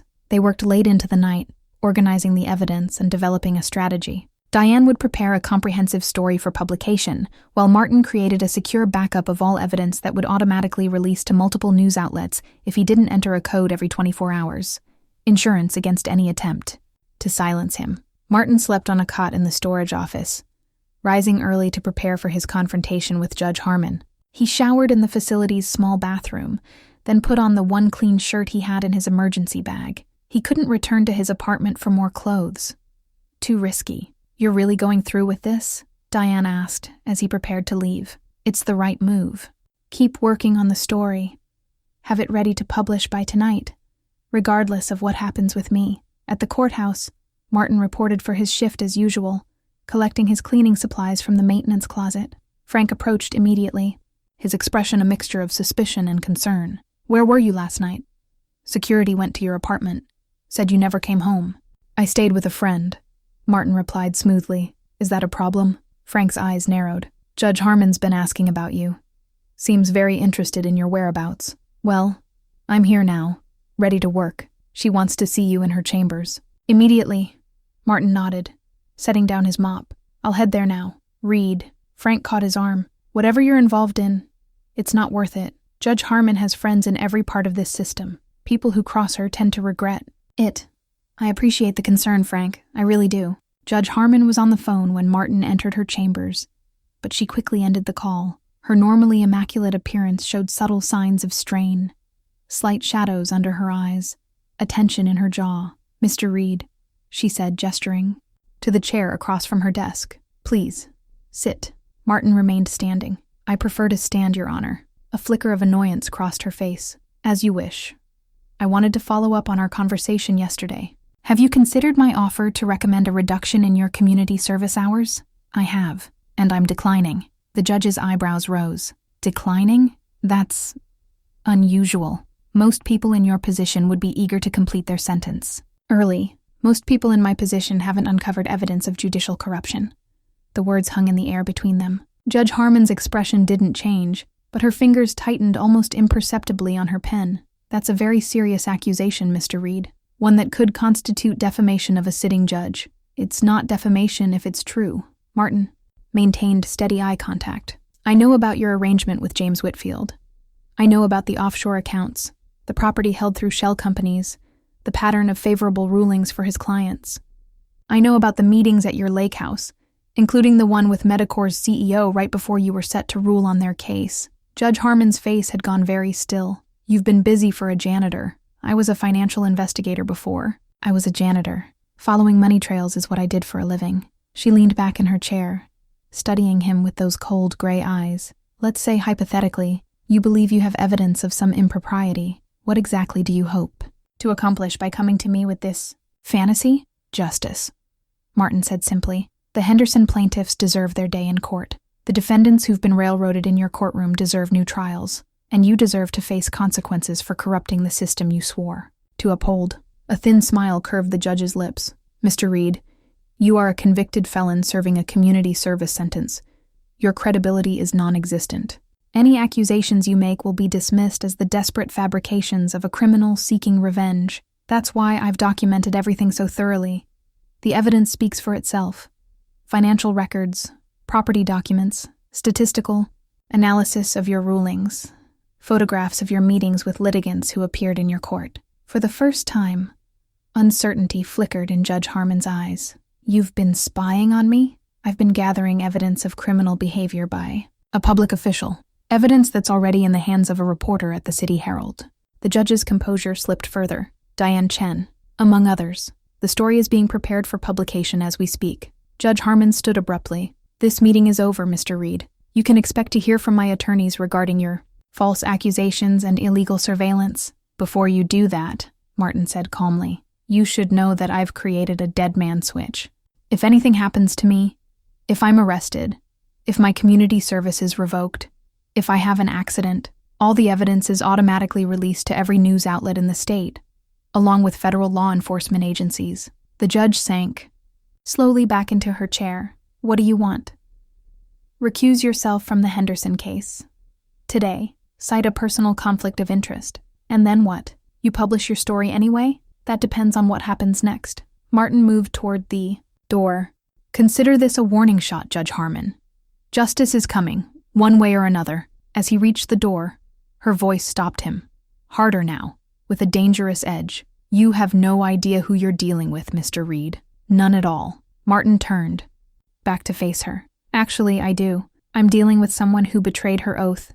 Someone who sold justice to the highest bidder. Someone who put her greed above the law. I know exactly who I'm dealing with. He left her chambers, closing the door quietly behind him. In the hallway, his confident facade faltered slightly as the reality of what he'd just done hit him. He had openly challenged one of the most powerful figures in the local justice system, a woman with connections throughout law enforcement and government. There was no going back now. The confrontation had served its purpose. Judge Harmon would be focused entirely on him, giving Sophia time to secure the final pieces of evidence they needed. But he had also painted a target on his back, one that would make the next 24 hours the most dangerous of his life. Martin moved through the courthouse corridors with his cleaning cart, hyper-aware of every glance from security guards and courthouse staff. Word of his confrontation with Judge Harmon wouldn't stay contained for long. He needed to connect with Sophia, and then get out of the building before the judge could mobilize her allies against him. He found Sophia in the transcription room, typing up records from the morning's proceedings. When she saw him, her eyes widened. In warning, they weren't alone. Another court reporter sat at a nearby desk, headphones on as she worked. Martin approached with his mop and bucket. Ma'am, need to clean in here. Spill in the hallway tracked in. Sophia nodded slightly. We'll be taking a break in about 10 minutes. You can clean then. The message was clear. Meet her in 10 minutes. Martin continued his rounds, emptying trash bins and mopping floors as if it were any other day. But inside, adrenaline coursed through his veins. Judge Harmon wouldn't wait long to act. Exactly 10 minutes later, he encountered Sophia in the empty jury deliberation room on the 4th floor. "Are you insane?" she hissed immediately. "Confronting the judge directly? Everyone's talking about it. Her assistant said she's been making calls all morning, including to the police chief." "I needed to buy time," Martin explained. "She'll focus on discrediting me now, which means we have a window to gather the final evidence." Sophia shook her head. "They're already moving against you. Frank's been instructed to report you for unauthorized access to restricted areas. Security's reviewing all footage of your movements in the building. Did you get what we needed?" "Some of it." Sophia reached into her bag and withdrew a USB drive. Court recordings that were mysteriously lost from the official record. Private chambers conferences between the judge and Whitfield, where they discussed case strategies. And photographs of documents from her locked drawer, the ones she always made sure were put away before I entered for transcription. Martin pocketed the drive. "This is huge, Sophia." "Thank you. There's more." She lowered her voice further. "A former clerk contacted me after seeing Diane's initial article about judicial impropriety. Thomas Kaufman. He worked for Judge Harmon 3 years ago, then suddenly resigned. He wants to talk. Where is he now?" "Working at a small firm across town. But he's terrified. Says the judge has people everywhere. That coming forward could ruin him." Martin checked his watch. "I need to meet him today. Can you arrange it?" "Already did. Noon at the law library, 2 blocks from here. He'll be in the state records section." Sophia gripped his arm. "Martin, be careful. Whatever Kaufman knows, it scared him enough to quit a prestigious clerkship and take a job with half the salary." "I will. And Sophia, you should stay away from me from now on. It's not safe to be connected to this investigation anymore." Her green eyes flashed with determination. "My brother is still serving time for a crime he didn't commit because of that woman. I'm seeing this through to the end." As Martin left the courthouse for his lunch break, he spotted a police cruiser parked near the employee entrance. The judge was moving quickly, likely trying to find a pretext to have him detained before he could release his evidence. The law library was quiet at noon, mostly empty except for a few students preparing for the bar exam. Martin found the state records section in the back corner, where a thin man with wire-rimmed glasses sat alone at a table, nervously flipping through a legal text. "Mr. Kaufman?" Martin approached cautiously. "I'm Martin Reed." The former clerk looked up, his face tense. "Are you alone?" "Yes. Sophia said you wanted to talk about Judge Harmon." Kaufman glanced around before responding. "I worked for her for 11 months. I was so proud to get that position. Judge Harmon's clerks usually go on to prestigious firms or political appointments. It seemed like a dream job. Until I realized what was really happening in her chambers." Kaufman's voice dropped to a whisper. "She had a system with Whitfield. Cases were decided before they ever went to trial. Evidence rulings, witness exclusions, even jury instructions. All crafted to ensure his clients won." "Did you witness explicit deals?" "Once. I arrived early and overheard them discussing a case, Pritchard Construction versus the city. Whitfield mentioned a contribution to the Lake House Fund after the ruling. When they realized I was there, the judge claimed they were discussing a hypothetical case for a law review article." Martin leaned forward. "Would you be willing to make a statement on record? Speak to a reporter?" Kaufman paled. "I signed an NDA when I left, and you don't understand. After I resigned, suddenly the IRS audited me. My girlfriend's brother got pulled over 3 times in a month. My parents' mortgage application was mysteriously delayed. Small things, but the message was clear. Stay quiet. These people can't be allowed to continue corrupting the system." Martin urged. "Your testimony could be crucial. I have a fiancé now, a baby on the way." Kaufman shook his head. "I can't risk their safety." Martin considered this, then pulled out his phone. "Would you be willing to make an anonymous recorded statement? Just audio, no video, with your voice disguised?" Kaufman hesitated, then nodded reluctantly. "Just audio. And you have to promise it won't be released unless your other evidence is solid enough that I won't be exposed." "Agreed." For the next 20 minutes, Kaufman detailed what he had witnessed during his clerkship. Patterns of corruption, specific cases where justice had been subverted, conversations overheard between the judge and Whitfield. He described the judge's explicit instructions to delete certain recordings from the official record and to exclude particular details from transcripts. The Westridge healthcare case was the breaking point for me, Kaufman concluded. The plaintiff was a child who'd been permanently disabled due to medical negligence. The evidence was overwhelming, but Judge Harmon excluded key testimony, limited the damages calculation, and essentially gutted the case. I watched that family leave the courtroom devastated, knowing justice had been denied because Westridge's parent company was one of Whitfield's biggest clients. After finishing the recording, Martin thanked him. "This will make a difference, Mr. Kaufman." The former clerk looked unconvinced. "It better. People's lives have been destroyed by what happens in that courtroom." As Martin left the library, he forwarded the audio file to Diane's secure email, then texted her from his prepaid phone. "Got whistleblower testimony. Former clerk confirms pattern of corruption. Meeting you at 2. Returning to the courthouse, Martin noticed immediately that something had changed. The security guard at the employee entrance, usually indifferent to the cleaning staff, studied him intently as he badged in. In the main lobby, 2 police officers stood talking with the head of courthouse security, their eyes tracking him as he walked toward the maintenance area. Frank was waiting in the locker room, his expression grim. "Where the hell have you been?" "Lunch. Break. Is that a problem?" "You're done here, Reed. Judge Harmon has filed a complaint alleging you've been accessing restricted areas without authorization. Your community service is suspended pending investigation." Martin had expected this. "On whose authority?" "My sentence was imposed by the court, not by Judge Harmon personally. Take it up with your probation officer." Frank held out his hand. "Badge and keys. Now." As Martin surrendered his courthouse credentials, he caught sight of Elijah watching from the doorway, concern evident in the older man's eyes. Martin gave him a slight nod, a silent message that this was part of the plan. "Security will escort you out," Frank said, almost apologetically. "And Reed, don't come back. Whatever you're involved in, it's bigger than you realize." A security officer appeared to lead Martin through the building. As they passed the records department, Sophia emerged, carrying a stack of files. Their eyes met briefly, and she gave an almost imperceptible nod. She had secured the remaining evidence they needed. Outside the courthouse, Martin spotted James Whitfield entering through the main doors, his expression thunderous. The attorney and Judge Harmon would be strategizing now, trying to contain the damage Martin had threatened. They had hours at most before the full force of their influence would come crashing down, targeting Martin's credibility, his freedom, possibly even his safety. But thanks to Kaufman's testimony and Sophia's insider access, the final pieces of evidence were now secured. Martin texted Diane. "Plan accelerated. Meeting point compromised. Need new location ASAP."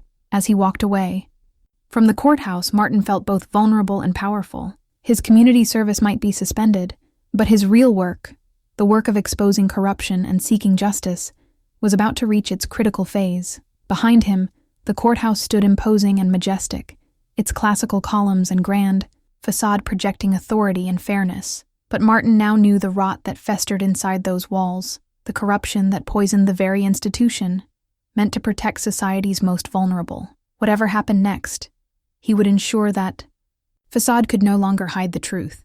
Diane's response came quickly. "New location. Channel 8 News. Ask for producer Mike Santos. Coming there now." Martin hadn't expected this development.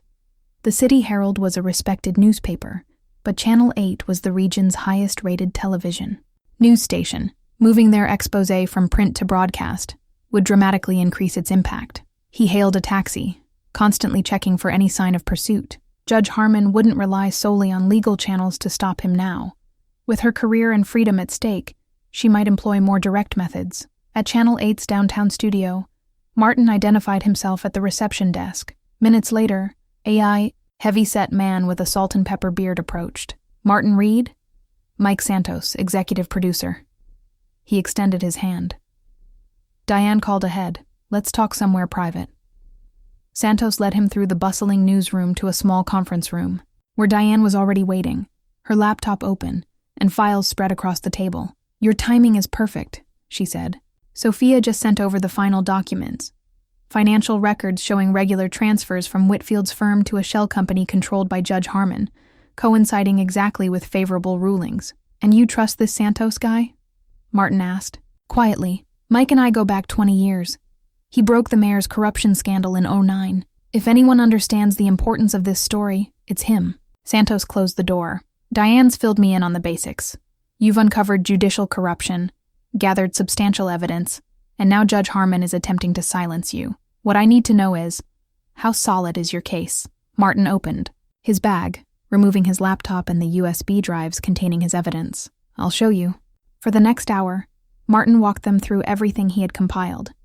Financial records, property documents, pattern analysis of Judge Harmon's rulings, photographs, and recordings. He played Kaufman's whistleblower testimony, which Santos listened to with growing intensity. This is explosive, the producer said when Martin finished, but also complex. We need to make it accessible to viewers who don't understand offshore accounts or judicial statistics. That's where I come in, Martin said. I can explain these financial connections in simple terms.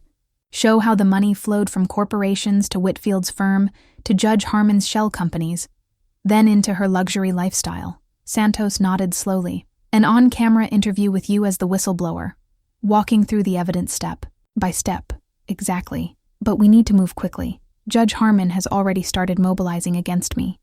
She'll try to discredit me based on my fraud conviction, claim I fabricated evidence as revenge. Which is why we need to make the financial evidence the star, Diane interjected. Martin can guide viewers through it, but the documents speak for themselves. Santos pulled out his phone. I'm calling our lead investigative reporter and our graphics team. If we work through the night, we can have this ready for tomorrow's evening broadcast. He looked at Martin. Are you prepared for what comes next? Once you go public, there's no going back. I know, but I'm done hiding. While Santos assembled his team, Martin and Diane continued organizing the evidence, creating a clear narrative that viewers could follow. Martin drew on his financial background to create simplified diagrams tracing the money from corporations appearing before Judge Harmon through Whitfield's firm and into her hidden accounts. This is what I used to do before everything fell apart, Martin explained as he worked. Follow complex money trails, identify suspicious patterns, simplify it for clients to understand. What happened? Diane asked. How did a financial analyst end up convicted of fraud? Martin paused. If we're doing this, you should know the full story. My son got sick. Rare immune disorder. Insurance wouldn't cover the experimental treatment he needed. At the same time, some investments I'd recommended to clients were underperforming due to market conditions. People were panicking, threatening to withdraw. So you created a scheme to cover the losses? I created a special investment fund, promising returns based on insider knowledge I didn't actually have, used new investor money to pay for my son's treatment, and to show profits to existing clients. I told myself it was temporary, that I'd make it right once the market recovered. But it didn't recover in time. Martin shook his head. No, the scheme collapsed. My clients lost their money. I lost my license, my marriage, access to my son. Judge Harmon was right about one thing. I did betray people's trust. Diane studied him for a moment. Why tell me this now? It could damage your credibility as our key witness. Because if I'm asking viewers to trust me about Judge Harmon's corruption, I need to be honest about my own failings. I can't expose her lies while continuing mine. By late afternoon, Channel 8's team was fully engaged. Graphics specialists created visual aids showing the money flow between Judge Harmon's cases and her offshore accounts. Researchers verified property records and case outcomes. A legal expert reviewed the evidence, confirming its significance. We should include the Henderson case, Martin suggested as they finalized the story structure. It shows her corruption in real time, her plan to rule for Medicor despite overwhelming evidence against them, then her sudden delay when media attention increased. Good angle, Santos agreed. Gives the story immediate relevance rather than just historical pattern. As the team worked, Martin received a text from Sophia, Judge H and JW in emergency meeting with Chief Judge Bennett. Courthouse buzzing with rumors about your suspension. Be careful. This was concerning. The chief judge could potentially issue orders restricting Martin's access to the courthouse, or even file charges related to his evidence gathering. They needed to accelerate their timeline. Mike, Martin called across the room. We need to move faster. They're already taking institutional steps to shut this down. Santos nodded grimly. We'll prep for a special report tonight at 9 p.m. instead of waiting for tomorrow. I'll need you camera ready by 8. At 7:30, as Martin was reviewing his talking. Points in a small makeup room. Diane burst in, her expression alarmed. Your probation officer just called the newsroom looking for you. says you've violated the terms of your community service by making false accusations against an officer of the court. He's threatening to revoke your probation and send you to jail. Judge Harmon's work, Martin said, unsurprised. She's trying to discredit me before we can air the story. There's more. A police detective also called, asking questions about your illegal surveillance of a judge, mentioned possible felony charges for recording without consent. Martin absorbed this news calmly. They're desperate, which means we're on the right track. Martin, they could arrest you before we even go to air. Then we need contingency plans. He thought quickly. Pre-record my segment now, in case I'm not here for the live broadcast. And activate the dead man switch for the evidence. Release everything to multiple outlets immediately. While the studio prepared for the pre-recording, Martin made one final call from his prepaid phone. To Elijah. They're coming after me hard, he explained after bringing the janitor up to speed. I need you to be my eyes inside the courthouse. Anything you hear about Judge Harmon's next moves, let Diane know. Count on me, Elijah promised. And Martin, what you're doing, it's what your father would have wanted. The comment caught Martin off guard. How did you know about my father? You mentioned it once, that he died in prison after a wrongful conviction. Some of us are still fighting the battles of those who came before us. Elijah's voice grew distant. My own father was lynched in Mississippi for a crime he didn't commit. No judge, no jury, just the rope. Different times, same injustice.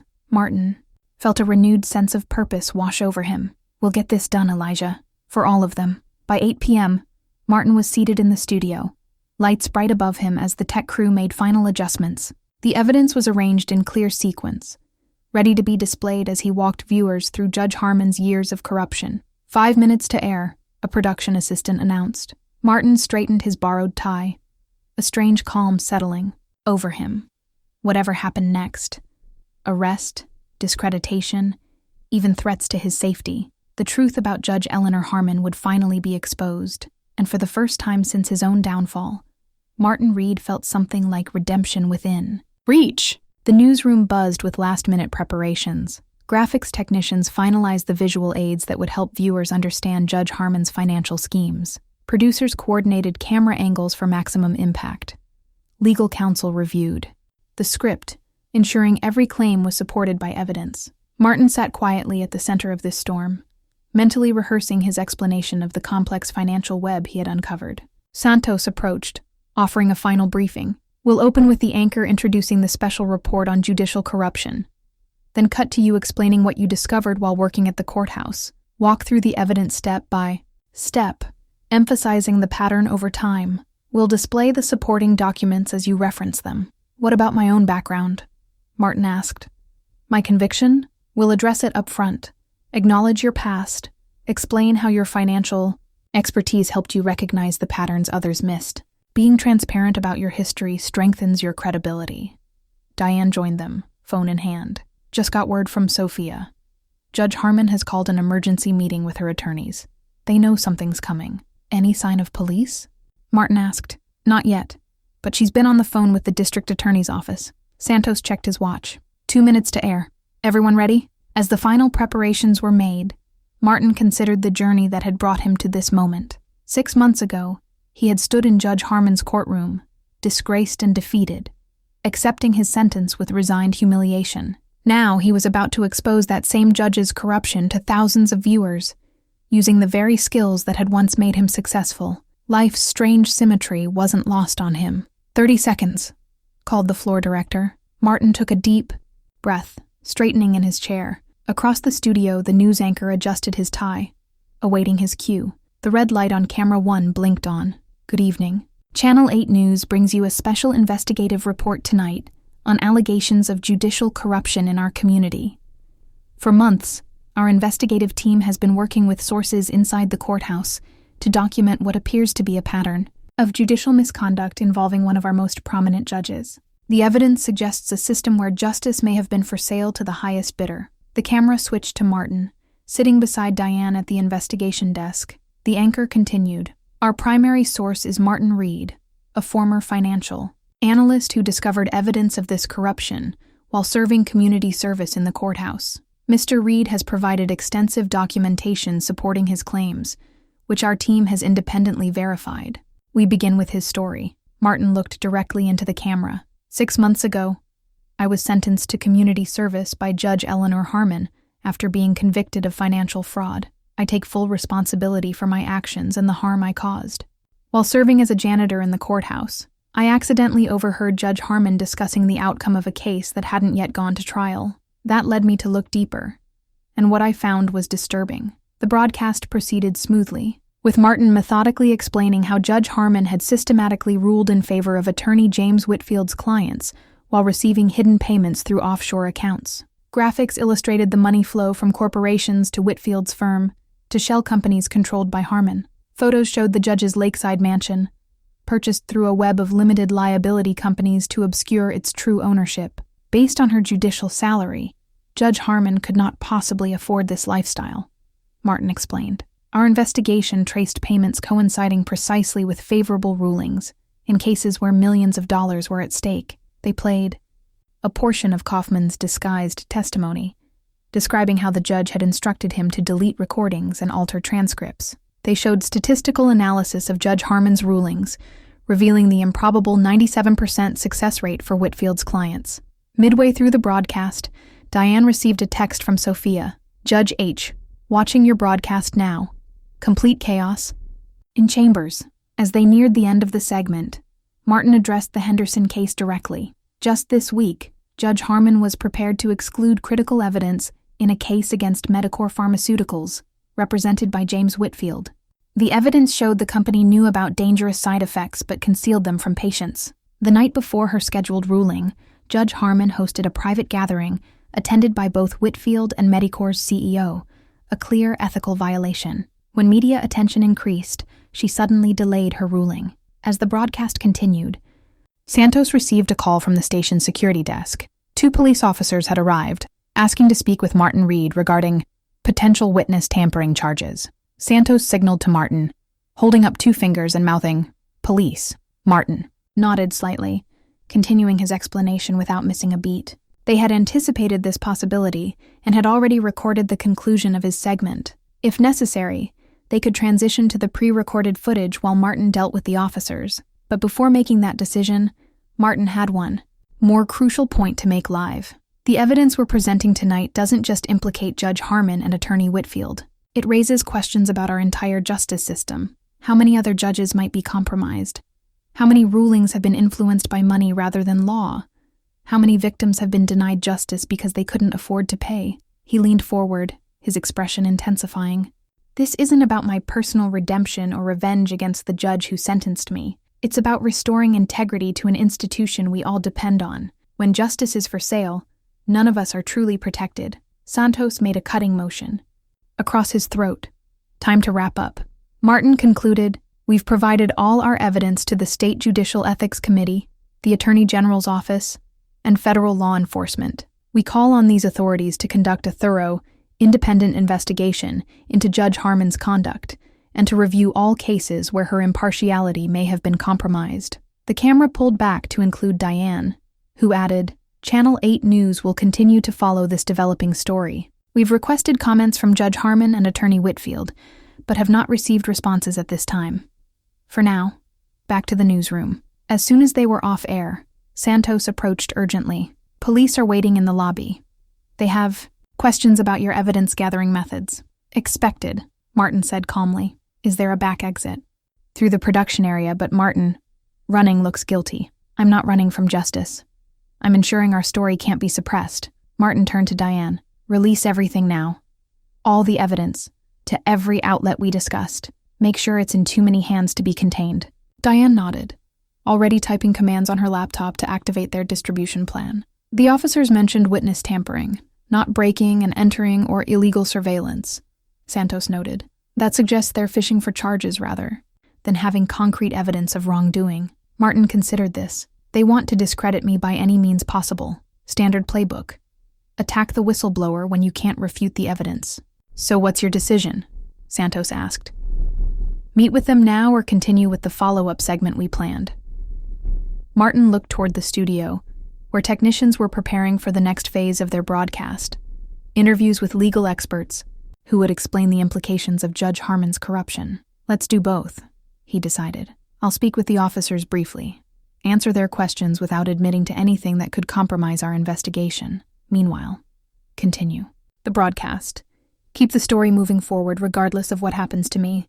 As Martin gathered his notes, preparing to face whatever accusations Judge Harmon had engineered, he felt strangely calm. The truth was out now, beyond anyone's ability to contain it. Whatever happened next, arrest, legal battles, public scrutiny, the evidence would speak for itself. Justice, real justice, was finally in motion. In the station's conference room, Martin faced the two police officers, a weathered detective named Gaines and his younger partner, Officer Chen. Diane had insisted on accompanying him, along with the station's legal counsel. "Mr. Reed," Detective Gaines began, "we're investigating allegations of witness tampering and harassment filed by Judge Eleanor Harmon. She claims you threatened her with false allegations unless she ruled favorably in specific cases." Martin maintained a neutral expression. "That's categorically false. I presented evidence of her corruption and urged her to recuse herself from cases where she had conflicts of interest. Judge Harmon states you accessed restricted areas of the courthouse without authorization and photographed confidential documents. I performed my assigned cleaning duties throughout the courthouse. If I witnessed evidence of illegal activity during that legitimate work, I had both the right and the responsibility to document it." The younger officer leaned forward. "You were convicted of fraud, Mr. Reed.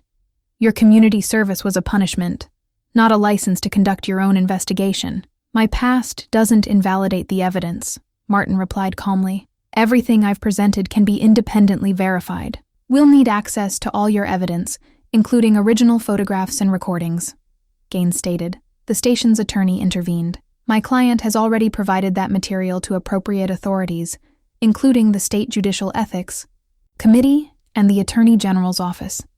If the police department wants access, I suggest coordinating with those agencies." The interview continued for nearly an hour, with the officers probing for admissions that Martin had acted improperly. In gathering evidence, Martin carefully avoided their traps, neither confirming nor denying specific methods while emphasizing the verifiable nature of the corruption he had uncovered. Finally, Detective Gaines closed his notebook. "For now, we're not placing you under arrest, Mr. Reed, but this investigation remains open. Don't leave town." After the officers departed, Diane's phone rang. She answered, her expression changing from concern to shock as she listened. "That was Sophia," she said after hanging up. "Judge Harmon just called an emergency meeting with the chief judge and several members of the Judicial Ethics Committee. But here's the twist. The committee contact we sent our evidence to earlier today, he's apparently a close friend of hers." "What?" Martin felt his stomach drop. "Who?" "Judge William Morrison.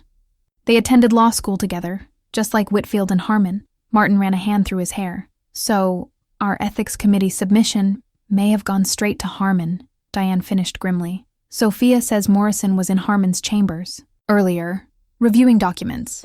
They seemed to be preparing some kind of response." This was a serious blow. They had counted on the ethics committee to launch an official investigation based on their evidence.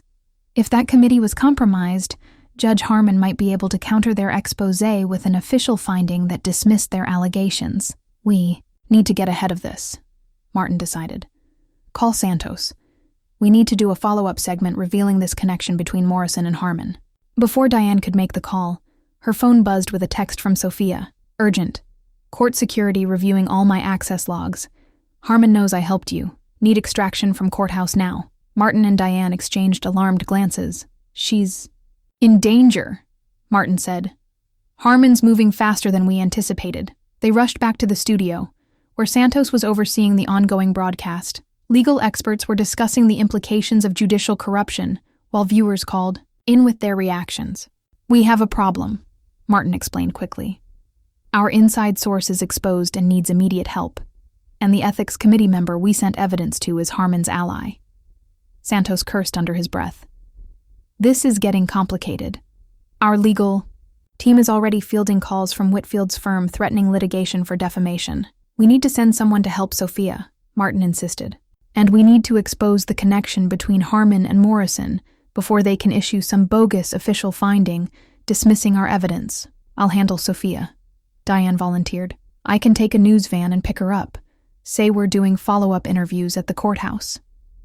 "And I'll prepare a segment on Morrison's connection to Harmon," Santos agreed. "We can air it during the 11 o'clock news." As Diane left for the courthouse, Martin helped compile information on Judge Morrison's history with Harmon, social media, connections, joint appearances at legal conferences, donations to the same political campaigns. The pattern suggested a longtime friendship that should have been disclosed when Morrison was assigned to review complaints against her. Martin was deep in this research when Diane called, her voice tense. "Sophia's gone. Her desk is cleared out, and security says she left in a hurry about an hour ago. No one knows where she went. Did she take her equipment? Her files? Nothing, according to her colleagues. And Martin, they said 2 men from the administrative office came to speak with her shortly before she disappeared." A cold weight settled in Martin's stomach. She's running. Harmon must have sent people to intimidate her. I'm checking security. Footage now to see which direction she went. I'll keep looking. After hanging up, Martin tried calling Sophia's cell phone, but it went straight to voicemail. He sent several texts. No response. The situation was deteriorating rapidly. Santos returned from the control room. "We're continuing our coverage, cycling through different aspects of the corruption evidence. Viewership is massive, nearly triple our usual primetime numbers. But Whitfield just held an impromptu press conference calling our report defamatory sensationalism based on a convicted felon's fabrications. What about Judge Harmon? No public statement yet, but her clerk released a written comment saying she categorically denies all allegations and is cooperating with authorities to address these false claims. Martin nodded grimly. Classic damage control. Deny everything. Attack the messenger's credibility and hint at official vindication coming soon. His phone buzzed with a text from an unknown number. It's Sophia, using burner phone.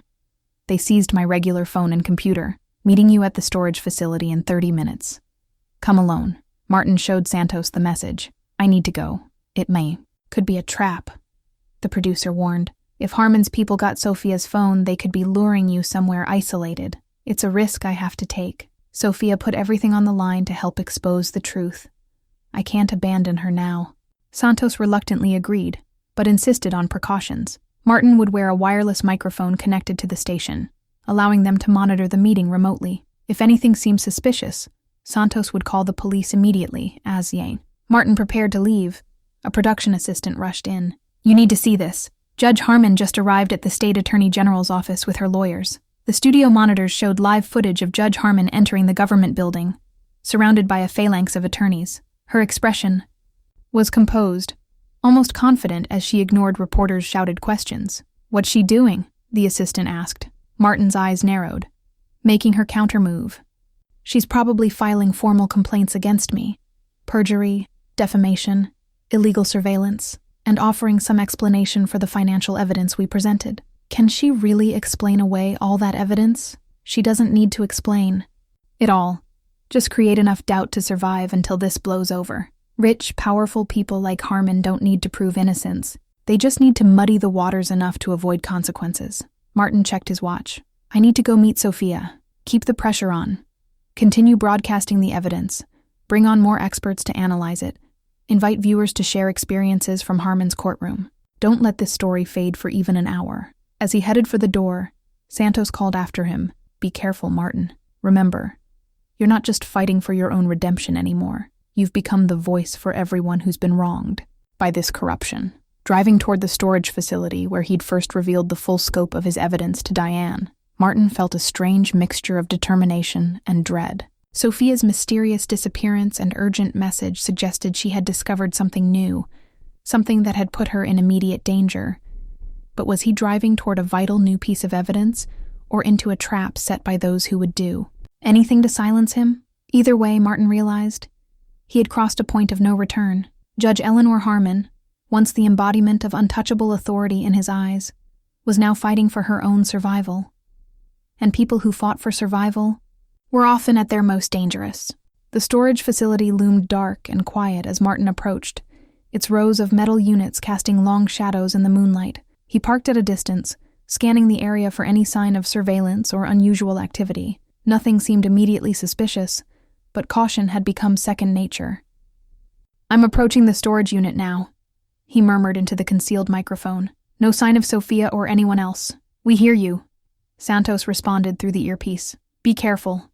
If anything feels wrong, get out immediately. Martin moved, quietly between the rows of storage units until he reached the small office where he and Diane had first organized their evidence.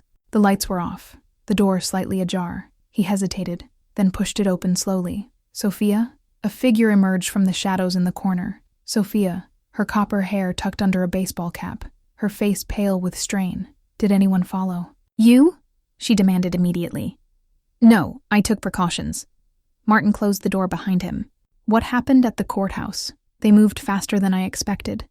Sophia sank into a chair, exhaustion evident in her posture. Right after your broadcast started, courthouse security came to the transcription room. They confiscated my phone, my laptop, even my personal notes, claimed it was part of an internal security review, but one of them mentioned your name when they thought I couldn't hear. How did you get away? I told them I needed to use the restroom. Then I slipped out through the service entrance where the cleaning crews go. Elijah helped. Created a distraction when security was looking for me. She pulled a flash drive from her pocket. This is why they're panicking. I found it. Found what? The smoking gun. Sophia's eyes gleamed with fierce satisfaction. While everyone was focused on your broadcast, I made one last search of Judge Harmon's chambers. There's a hidden compartment in her desk. I noticed. Her accessing it once when she thought no one was watching. Inside was this drive and a handwritten ledger. Martin took the flash drive, turning it over in his hand. What's on it? A complete accounting system. Dates, case numbers, payment amounts, and distribution codes. It goes back 5 years. Every case where Whitfield or his associates appeared before her, with corresponding payments tracked through various shell companies. Sophia leaned forward. And Martin, it's not just Harmon. There are entries for other judges too, labeled with initials only, but it's not hard to figure out who they are. Martin's pulse quickened. An entire network of corrupt judges? At least 3 others, based on the initials and payment patterns, including Chief Judge Bennett and Morrison, Martin finished. The ethics committee member. Exactly. Sophia ran a hand through her hair. This isn't just about one corrupt judge anymore. It's about a systematic corruption of the entire local judiciary. And Harmon was the linchpin, the one who coordinated with Whitfield to funnel corporate money to cooperative judges. Martin inserted the drive into his laptop. The files were organized by year, then by case number. A meticulous record of judicial corruption that would be damning to everyone involved. This changes everything, he said quietly. We thought we were exposing one corrupt judge, but this is bigger, much bigger. That's why they're so desperate to shut you down. Sophia glanced nervously at the door. This could bring down half the courthouse. Martin began copying the files, sending them directly to Santos at the studio via a secure connection. We need to get this on air immediately, before they can construct a cover story or destroy more evidence.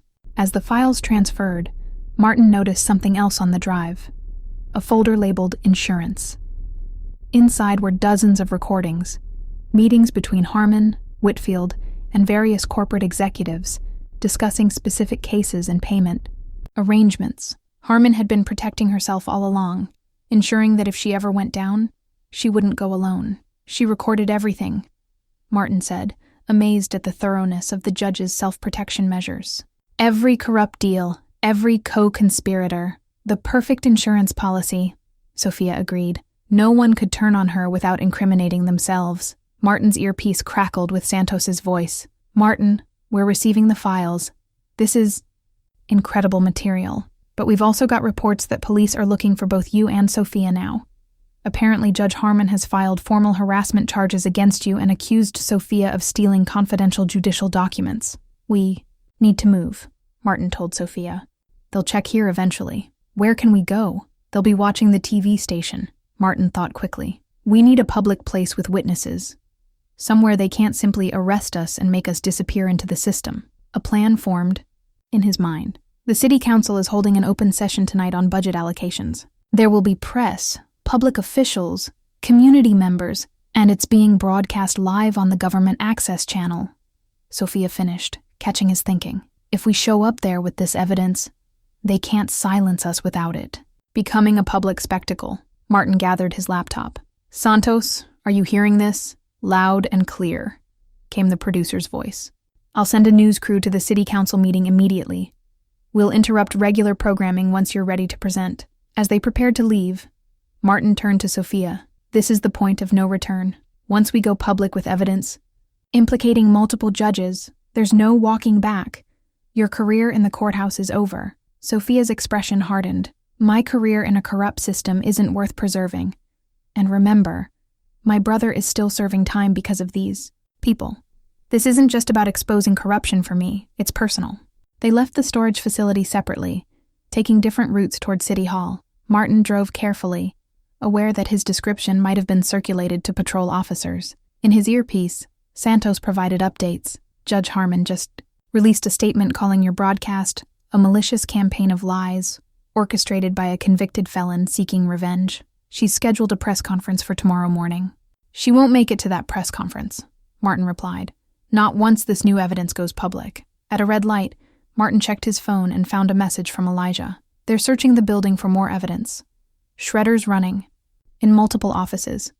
Whatever you're planning, do it fast. The destruction of evidence had begun, a clear sign of panic among the corruption network. Martin pressed the accelerator as the light turned green, more determined than ever to reach City Hall before it was too late. Approaching the government building, Martin could see the news vans already assembling, not just Channel 8, but other stations that had picked up on the developing story. Santos had spread the word that something big was about to break. Martin parked a block away and walked briskly toward the building, the flash drive secure in his pocket and his laptop in his messenger bag. As he reached the steps, he spotted Sophia arriving from the opposite direction. They nodded to each other but maintained distance, a precaution in case one of them was intercepted. Inside, the council chamber was nearly full. Budget meetings typically attracted significant public attendance due to their impact on community services. Martin slipped into a seat near the back, scanning the room for potential threats. He spotted uniformed officers near the entrance, but no sign they were specifically looking for him. Through his earpiece, Santos provided final guidance. Public comment period starts in about 15 minutes. We're patched into the government feed and ready to broadcast your presentation. Just get to the microphone and lay it out clearly. We'll handle the rest. Martin touched the flash drive in his pocket, the culmination of his unlikely journey from disgraced financial advisor to whistleblower. What had begun as community service, a punishment for his own ethical failure, had led him to uncover corruption far greater than his own transgression. As the council moved through routine business matters, Martin mentally rehearsed what he would say. This wasn't just about Judge Harmon anymore. It was about a systemic failure of justice, a corruption so deeply embedded that it had potentially affected thousands of cases over many years. His phone vibrated with a text from Diane. Judicial Ethics Committee preparing statement dismissing all allegations against Harmon. Morrison pushing for immediate release. We need to move now. The race to control the narrative was reaching its climax. In minutes, Martin would either expose the corruption network to the full light of public scrutiny or be silenced by the very system he sought to reform. He caught Sophia's eye across the chamber. She gave him a subtle nod, her expression resolute. Whatever happened next, they would face it together.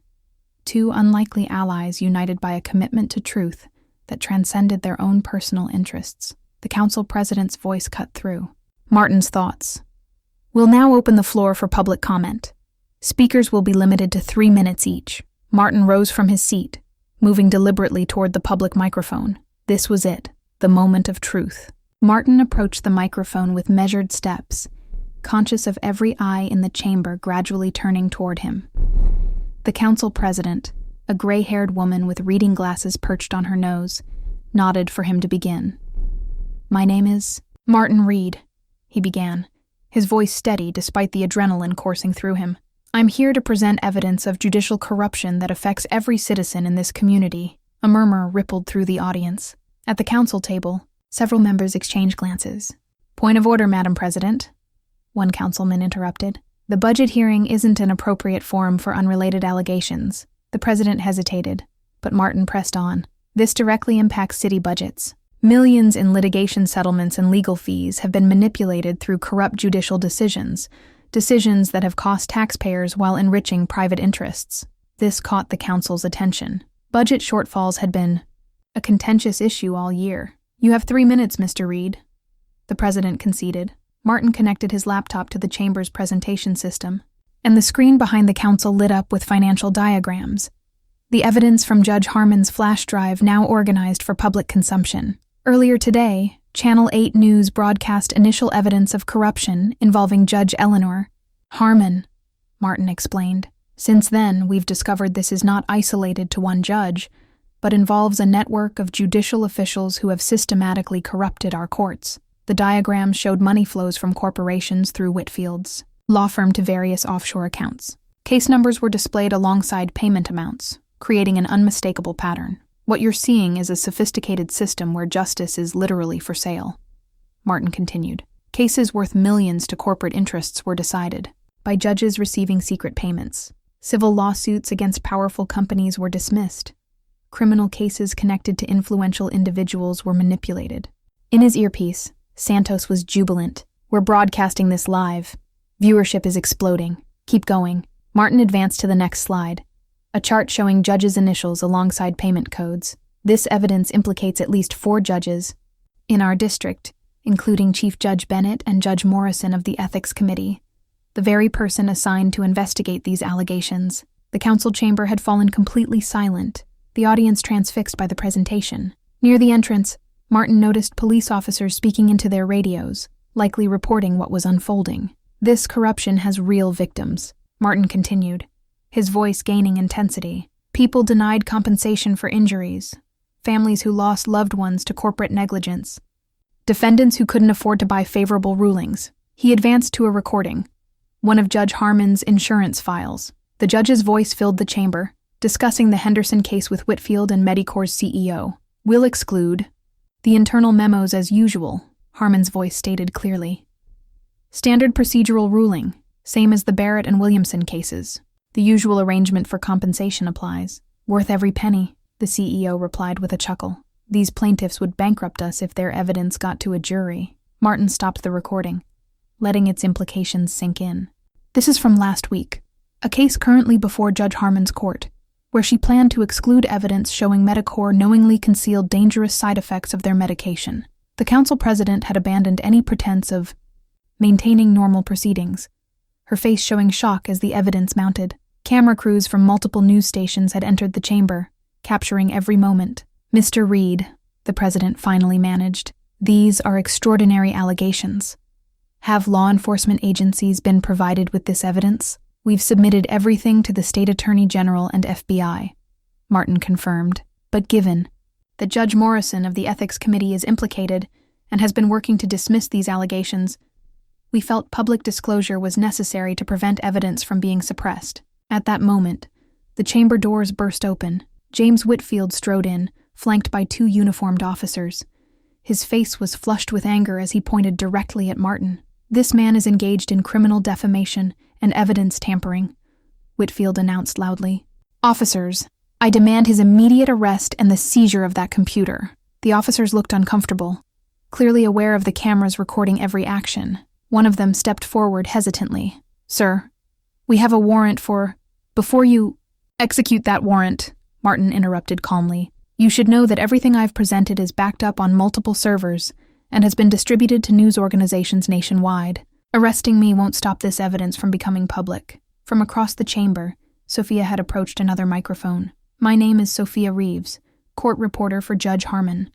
I can verify the authenticity of these recordings and documents. I personally witnessed many of these conversations and saw evidence being manipulated in the judge's courtroom. Whitfield's composure cracked further. She stole confidential judicial records. That's a felony. Evidence of crimes isn't protected by confidentiality, Sophia countered, and I'm prepared to testify under oath about everything I witnessed. The confrontation had created exactly the public spectacle Martin had hoped for. With multiple news cameras rolling and a chamber full of witnesses, any attempt to silence them would only validate their allegations. Through his earpiece, Santos provided further encouragement. You're trending nationwide. Every major network is picking up the feed. Keep going. Show them everything. Martin advanced to the most damning evidence, a comprehensive spreadsheet detailing 5 years of case manipulations, with corporate names, payment amounts, and the judges involved in each corrupt ruling. What you're seeing is a systematic betrayal of public trust, Martin explained. Cases worth over $500 million collectively, all manipulated through judicial corruption. The human cost is incalculable. Justice denied to countless victims who believed in our court system. One council member, an attorney himself, had approached to examine the evidence more closely. These case numbers, they're genuine. And these rulings, I remember some of these cases. The decisions never made legal sense. As Martin continued presenting evidence, he noticed Whitfield retreat to the back of the chamber, furiously typing on his phone. The attorney's face had lost its confident indignation, replaced by the tight expression of a man watching his carefully constructed world collapse. In that moment, Martin felt no satisfaction or vindication, only a somber recognition of how thoroughly the system had been corrupted and how many lives had been affected by that corruption. The evidence I've presented isn't just about exposing wrongdoing, Martin concluded. It's about beginning the process of restoring integrity to our justice system. Every case handled by these judges must be reviewed.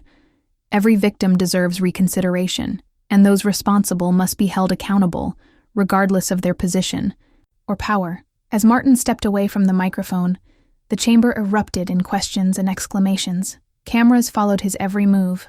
Reporters shouted for statements. But through the chaos, Martin caught sight of Sophia's face, wearing a smile that contained both victory and sadness, the complex emotion of whistleblowers who've sacrificed their own security to expose a greater wrong. The morning after Martin's city council revelation, the courthouse stood nearly empty, an unprecedented occurrence for a weekday. Only essential personnel had reported for duty, while curious onlookers and media representatives gathered outside, hoping to witness history unfolding. Martin watched the scene from Channel 8's news van, parked across the street. The station had provided him temporary sanctuary as events developed, their legal team helping navigate the complex aftermath of his explosive disclosures. Judge Harmon hasn't arrived yet, Diane noted, binoculars trained on the judicial parking area. But the Attorney General's investigators have been going in and out all morning. The previous night's events had triggered an earthquake in the local justice system. Within hours of Martin's presentation, the state Attorney General had announced an emergency investigation, dispatching teams to secure evidence before it could be destroyed.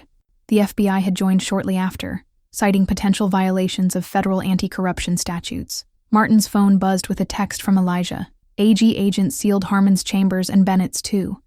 Officers stationed at every judge's door.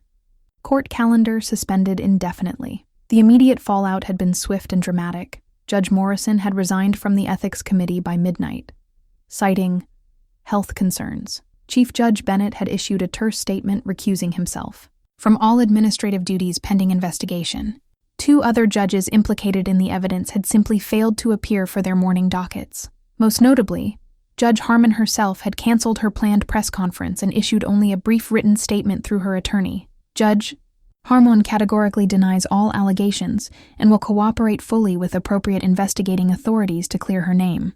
They've gone into damage control mode, Santos observed, joining them in the van. Whitfield's firm just announced he's taking an immediate leave of absence. Their website has been scrubbed of all mentions of him overnight. Martin nodded, unsurprised by the attempt to create distance. Corporations that benefited from their corruption will be doing the same, claiming they had no knowledge of improper relationships between their attorneys and the judges. On the van's monitors, news channels cycled through coverage of the scandal. National networks had picked up the story, framing it as one of the most significant judicial corruption cases in recent history. Financial analysts were already discussing the implications for companies whose favorable court rulings might now be subject to review. Medicor's stock is down 18% in pre-market trading, Diane noted, checking her phone. And 3 class action law firms have announced they're reviewing all cases decided by Judge Harmon involving corporate defendants. The Henderson case plaintiffs had already filed an emergency motion for a new judge, citing the evidence of corruption. Martin suspected similar motions would flood the court system in coming days, as other litigants sought to revisit rulings that had gone against them. Martin's own situation remained precarious. Technically, the warrant for his arrest, hastily obtained by Whitfield based on allegations of evidence tampering and judicial harassment, remained active. But with Whitfield himself now under investigation, no one seemed eager to execute it. The AG's office called, Santos informed them. They want to interview you formally today. Take your complete statement about how you gathered the evidence. Their prosecutor said they're not interested in pursuing charges against you, given the circumstances. What about my community service sentence? Martin asked. Technically, I've been suspended for unauthorized activities, Santos smiled. The supervising judge for community service programs has proactively reached out. Said under the circumstances, He's willing to consider your investigative activities as fulfilling your remaining hours. Called it a service to the community beyond what was required. Martin absorbed this with mixed emotions. His sentence, once a humiliation, had become the unexpected vehicle for redemption, yet he took no pleasure in watching the system unravel, knowing how many people would be affected by the turmoil. "What about Sophia?" he asked. "Any word?" "She's with the FBI now, giving her statement. As a direct witness to many of the corrupt activities, her testimony is crucial." Diane checked her notes. "They've offered her witness protection if necessary, but so far, she's declined." Around noon, a black SUV with government plates pulled up to the courthouse's side entrance. A team of agents escorted a figure inside. Judge Eleanor Harmon, her usual commanding presence diminished, her face partially obscured by large sunglasses. "She's surrendered herself for questioning," Santos observed. "Smart move. Better than waiting for a public arrest." Martin watched silently as the judge disappeared into the building where she had once reigned supreme. There was no satisfaction in seeing her fall, only a sobering acknowledgement of how power could corrupt even those entrusted with upholding justice. Throughout the day, Martin provided formal statements to investigators, walked them through his evidence, and explained how he had connected the dots between cases, rulings, and financial transfers. His background in financial analysis proved valuable as he helped them understand the complex money trails. By evening, Martin found himself exhausted but unable to rest, still processing the whirlwind of events. He sat in Channel 8's break room, watching continuing coverage of the scandal while sipping coffee that had long gone cold. Diane joined him, placing a newspaper on the table. The City Herald's evening edition with the bold headline, "Justice for Sale, Courthouse Corruption Exposed," by janitor turned whistleblower.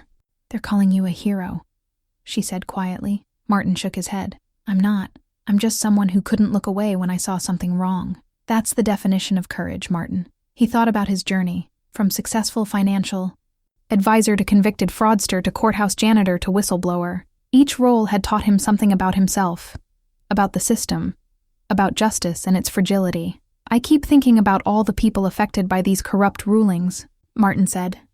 "People who lost homes, businesses, compensation for injuries, some who may have even gone to prison unjustly. One exposé doesn't undo that damage. No. But it's the first step toward making it right." Diane's expression was earnest. "The AG announced they'll be reviewing every case where these judges showed statistical anomalies in their rulings. It's going to be a massive undertaking, but it's happening because of what you did." As night fell, Martin finally returned to his apartment, finding it untouched despite his fears of a search. He showered and changed, then sat at his small kitchen table, staring at a photo of his son, the boy whose medical bills had started Martin's downward spiral into fraud. His phone rang, his ex-wife's number. He answered hesitantly. "Martin, we saw you on the news. Jake and we just wanted to say we're proud of you." Her voice, once so familiar, now carried a warmth he hadn't heard in years. In the background, he could hear his son asking to speak with him. "Dad, is that really you on TV? Mom says you helped catch bad guys." Martin's throat tightened. "Something like that, buddy. I just tried to fix something that was wrong." "Like a superhero?" Martin smiled despite himself. "No, not a superhero. Just someone who finally did the right thing." After the call ended, Martin stood at his window, looking out at the city lights. The story wasn't over. Investigations would continue for months, perhaps years. Cases would be reopened, careers ruined, institutions reformed. The system might never fully recover from the damage exposed, but perhaps it would be rebuilt stronger, more transparent, more just. For tonight, at least, Martin allowed himself to feel that his own personal redemption had begun, not through escaping consequences for his past actions, but by facing them and choosing a different path forward. 6 months later, Martin stood at the courthouse steps, looking up at the imposing facade with different eyes. Gone was the gray janitor's uniform, replaced by a charcoal suit that fit his shoulders better than the one he'd worn to his sentencing. Gone, too, was the shame that had once hunched those shoulders, replaced by a quiet dignity earned through difficult choices. He climbed the steps, nodding to the security officers who now greeted him not with suspicion, but with respectful recognition. The building itself hadn't changed, but everything within it had been transformed by the aftershocks of what journalists now called the courthouse corruption scandal. In courtroom 7B, once Judge Harmon's domain. A judicial review panel was hearing appeals from cases potentially tainted by corruption. Martin had been called to testify about specific financial patterns he had identified in the evidence. His expertise, once used to commit fraud, was now helping restore justice to those who had been denied it. As he waited outside the courtroom, Martin spotted a familiar figure approaching. Sophia, her copper hair now styled differently. Her court reporter's equipment replaced by a briefcase bearing the state attorney general's seal.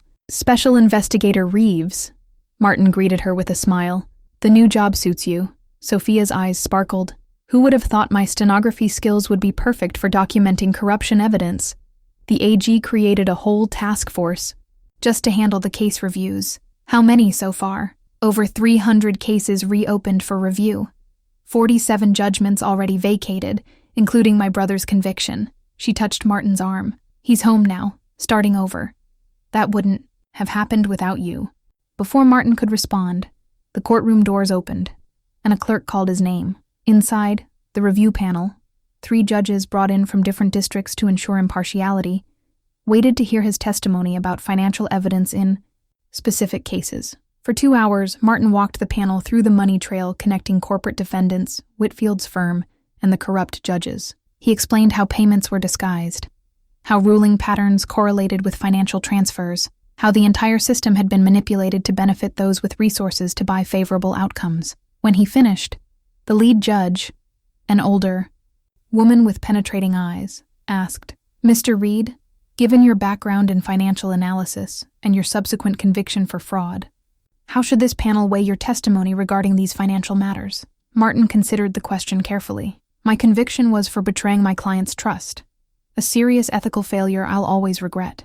But the skills I used to analyze these corruption patterns are the same ones I legitimately applied throughout my career. The difference is how I've chosen to use those skills now." He paused.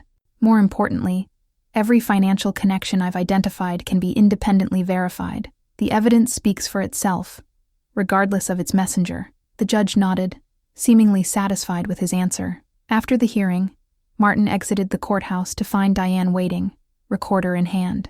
She had parlayed her coverage of the scandal into a promotion to chief investigative reporter, with a national news organization already expressing interest in hiring her away. "How did it go?"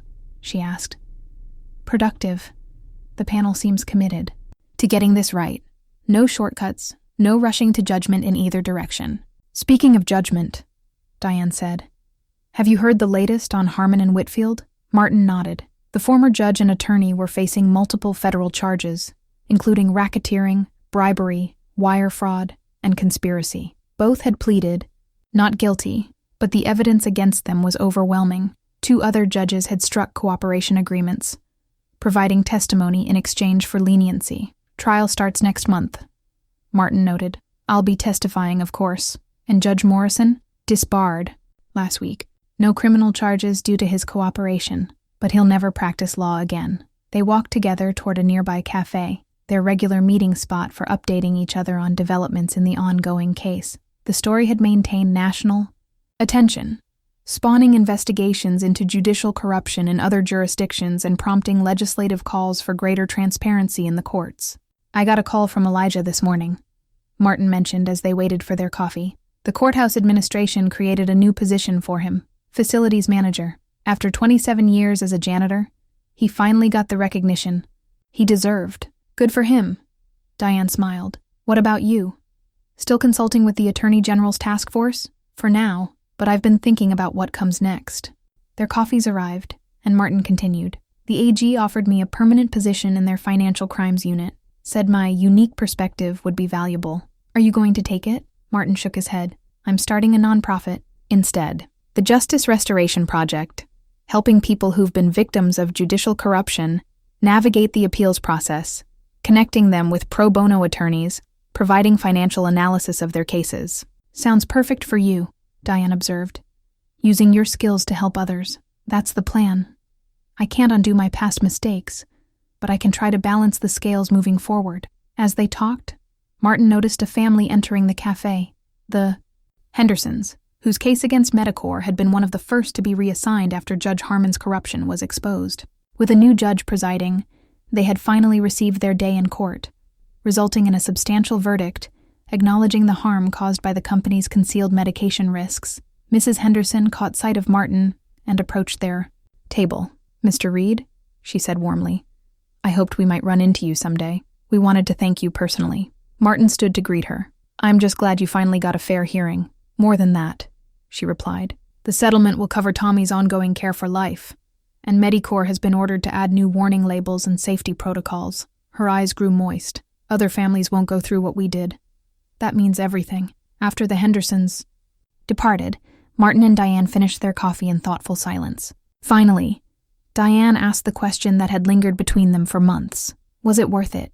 Everything you went through, the risks you took?" Martin considered this, thinking about Judge Harmon's fall from power, the cases being reopened, the lives being pieced back together after years of injustice. "I committed fraud because I was desperate to save my son," he said slowly. "I told myself the end justified the means, but that's the same rationalization Harmon and Whitfield probably used when they started down their path. The difference is, I was caught early, forced to confront what I'd become." He looked out the window at the courthouse visible in the distance. "So yes, it was worth it, not just exposing their corruption, but finding a way to make amends for my own." Later that afternoon, Martin visited his probation officer for his final check-in. His community service hours had been officially recognized as complete, and his supervised release was ending early due to exemplary conduct. "What you did took courage," his probation officer commented as he processed the final paperwork. "Not many people get a second chance like this. Fewer still make the most of it. I got lucky," Martin acknowledged. "Most people serving sentences don't stumble across corruption that changes their path." "Maybe not," the officer replied, "but everyone has opportunities to make different choices, even small ones. You recognized yours and acted on it, despite the risks." He stamped the final form. "That's something to be proud of, Mr. Reed." As Martin left the probation office, his phone rang. A number he didn't recognize. The caller identified himself as a producer from a national news program. "Mr. Reed, we're developing a special investigation on judicial accountability, inspired by the case you helped expose. We'd like to interview you about your experience and the reforms you believe are necessary to prevent similar corruption." Martin agreed to consider the opportunity, recognizing it as another platform to advocate for transparency in the justice system. As he ended the call, he realized how thoroughly his life had been transformed by that moment 6 months ago when he'd overheard Judge Harmon's phone conversation. The sun was setting as Martin walked back to his car, casting long shadows across the courthouse plaza. He paused for a moment, looking up at the words carved above the entrance, "Equal justice under law." For years, those words had been hollowed of meaning in courtrooms where justice was secretly for sale, but perhaps now, because of choices made by an unlikely whistleblower, a janitor with a fraudster's past, and a financial analyst's skills, they might begin to regain their promise. Martin Reed, once defined by his worst mistake, had found redemption, not in escaping consequences, but in ensuring they finally reached those who had believed themselves beyond justice's reach. In exposing corruption far greater than his own transgression, he had begun to restore the balance that his own actions had once disturbed. As he turned away from the courthouse for the final time, Martin carried with him not the burden of shame that had once weighed him down, but the lighter, more purposeful weight of a life redirected toward making things right, one case, one truth, one act of courage at a time.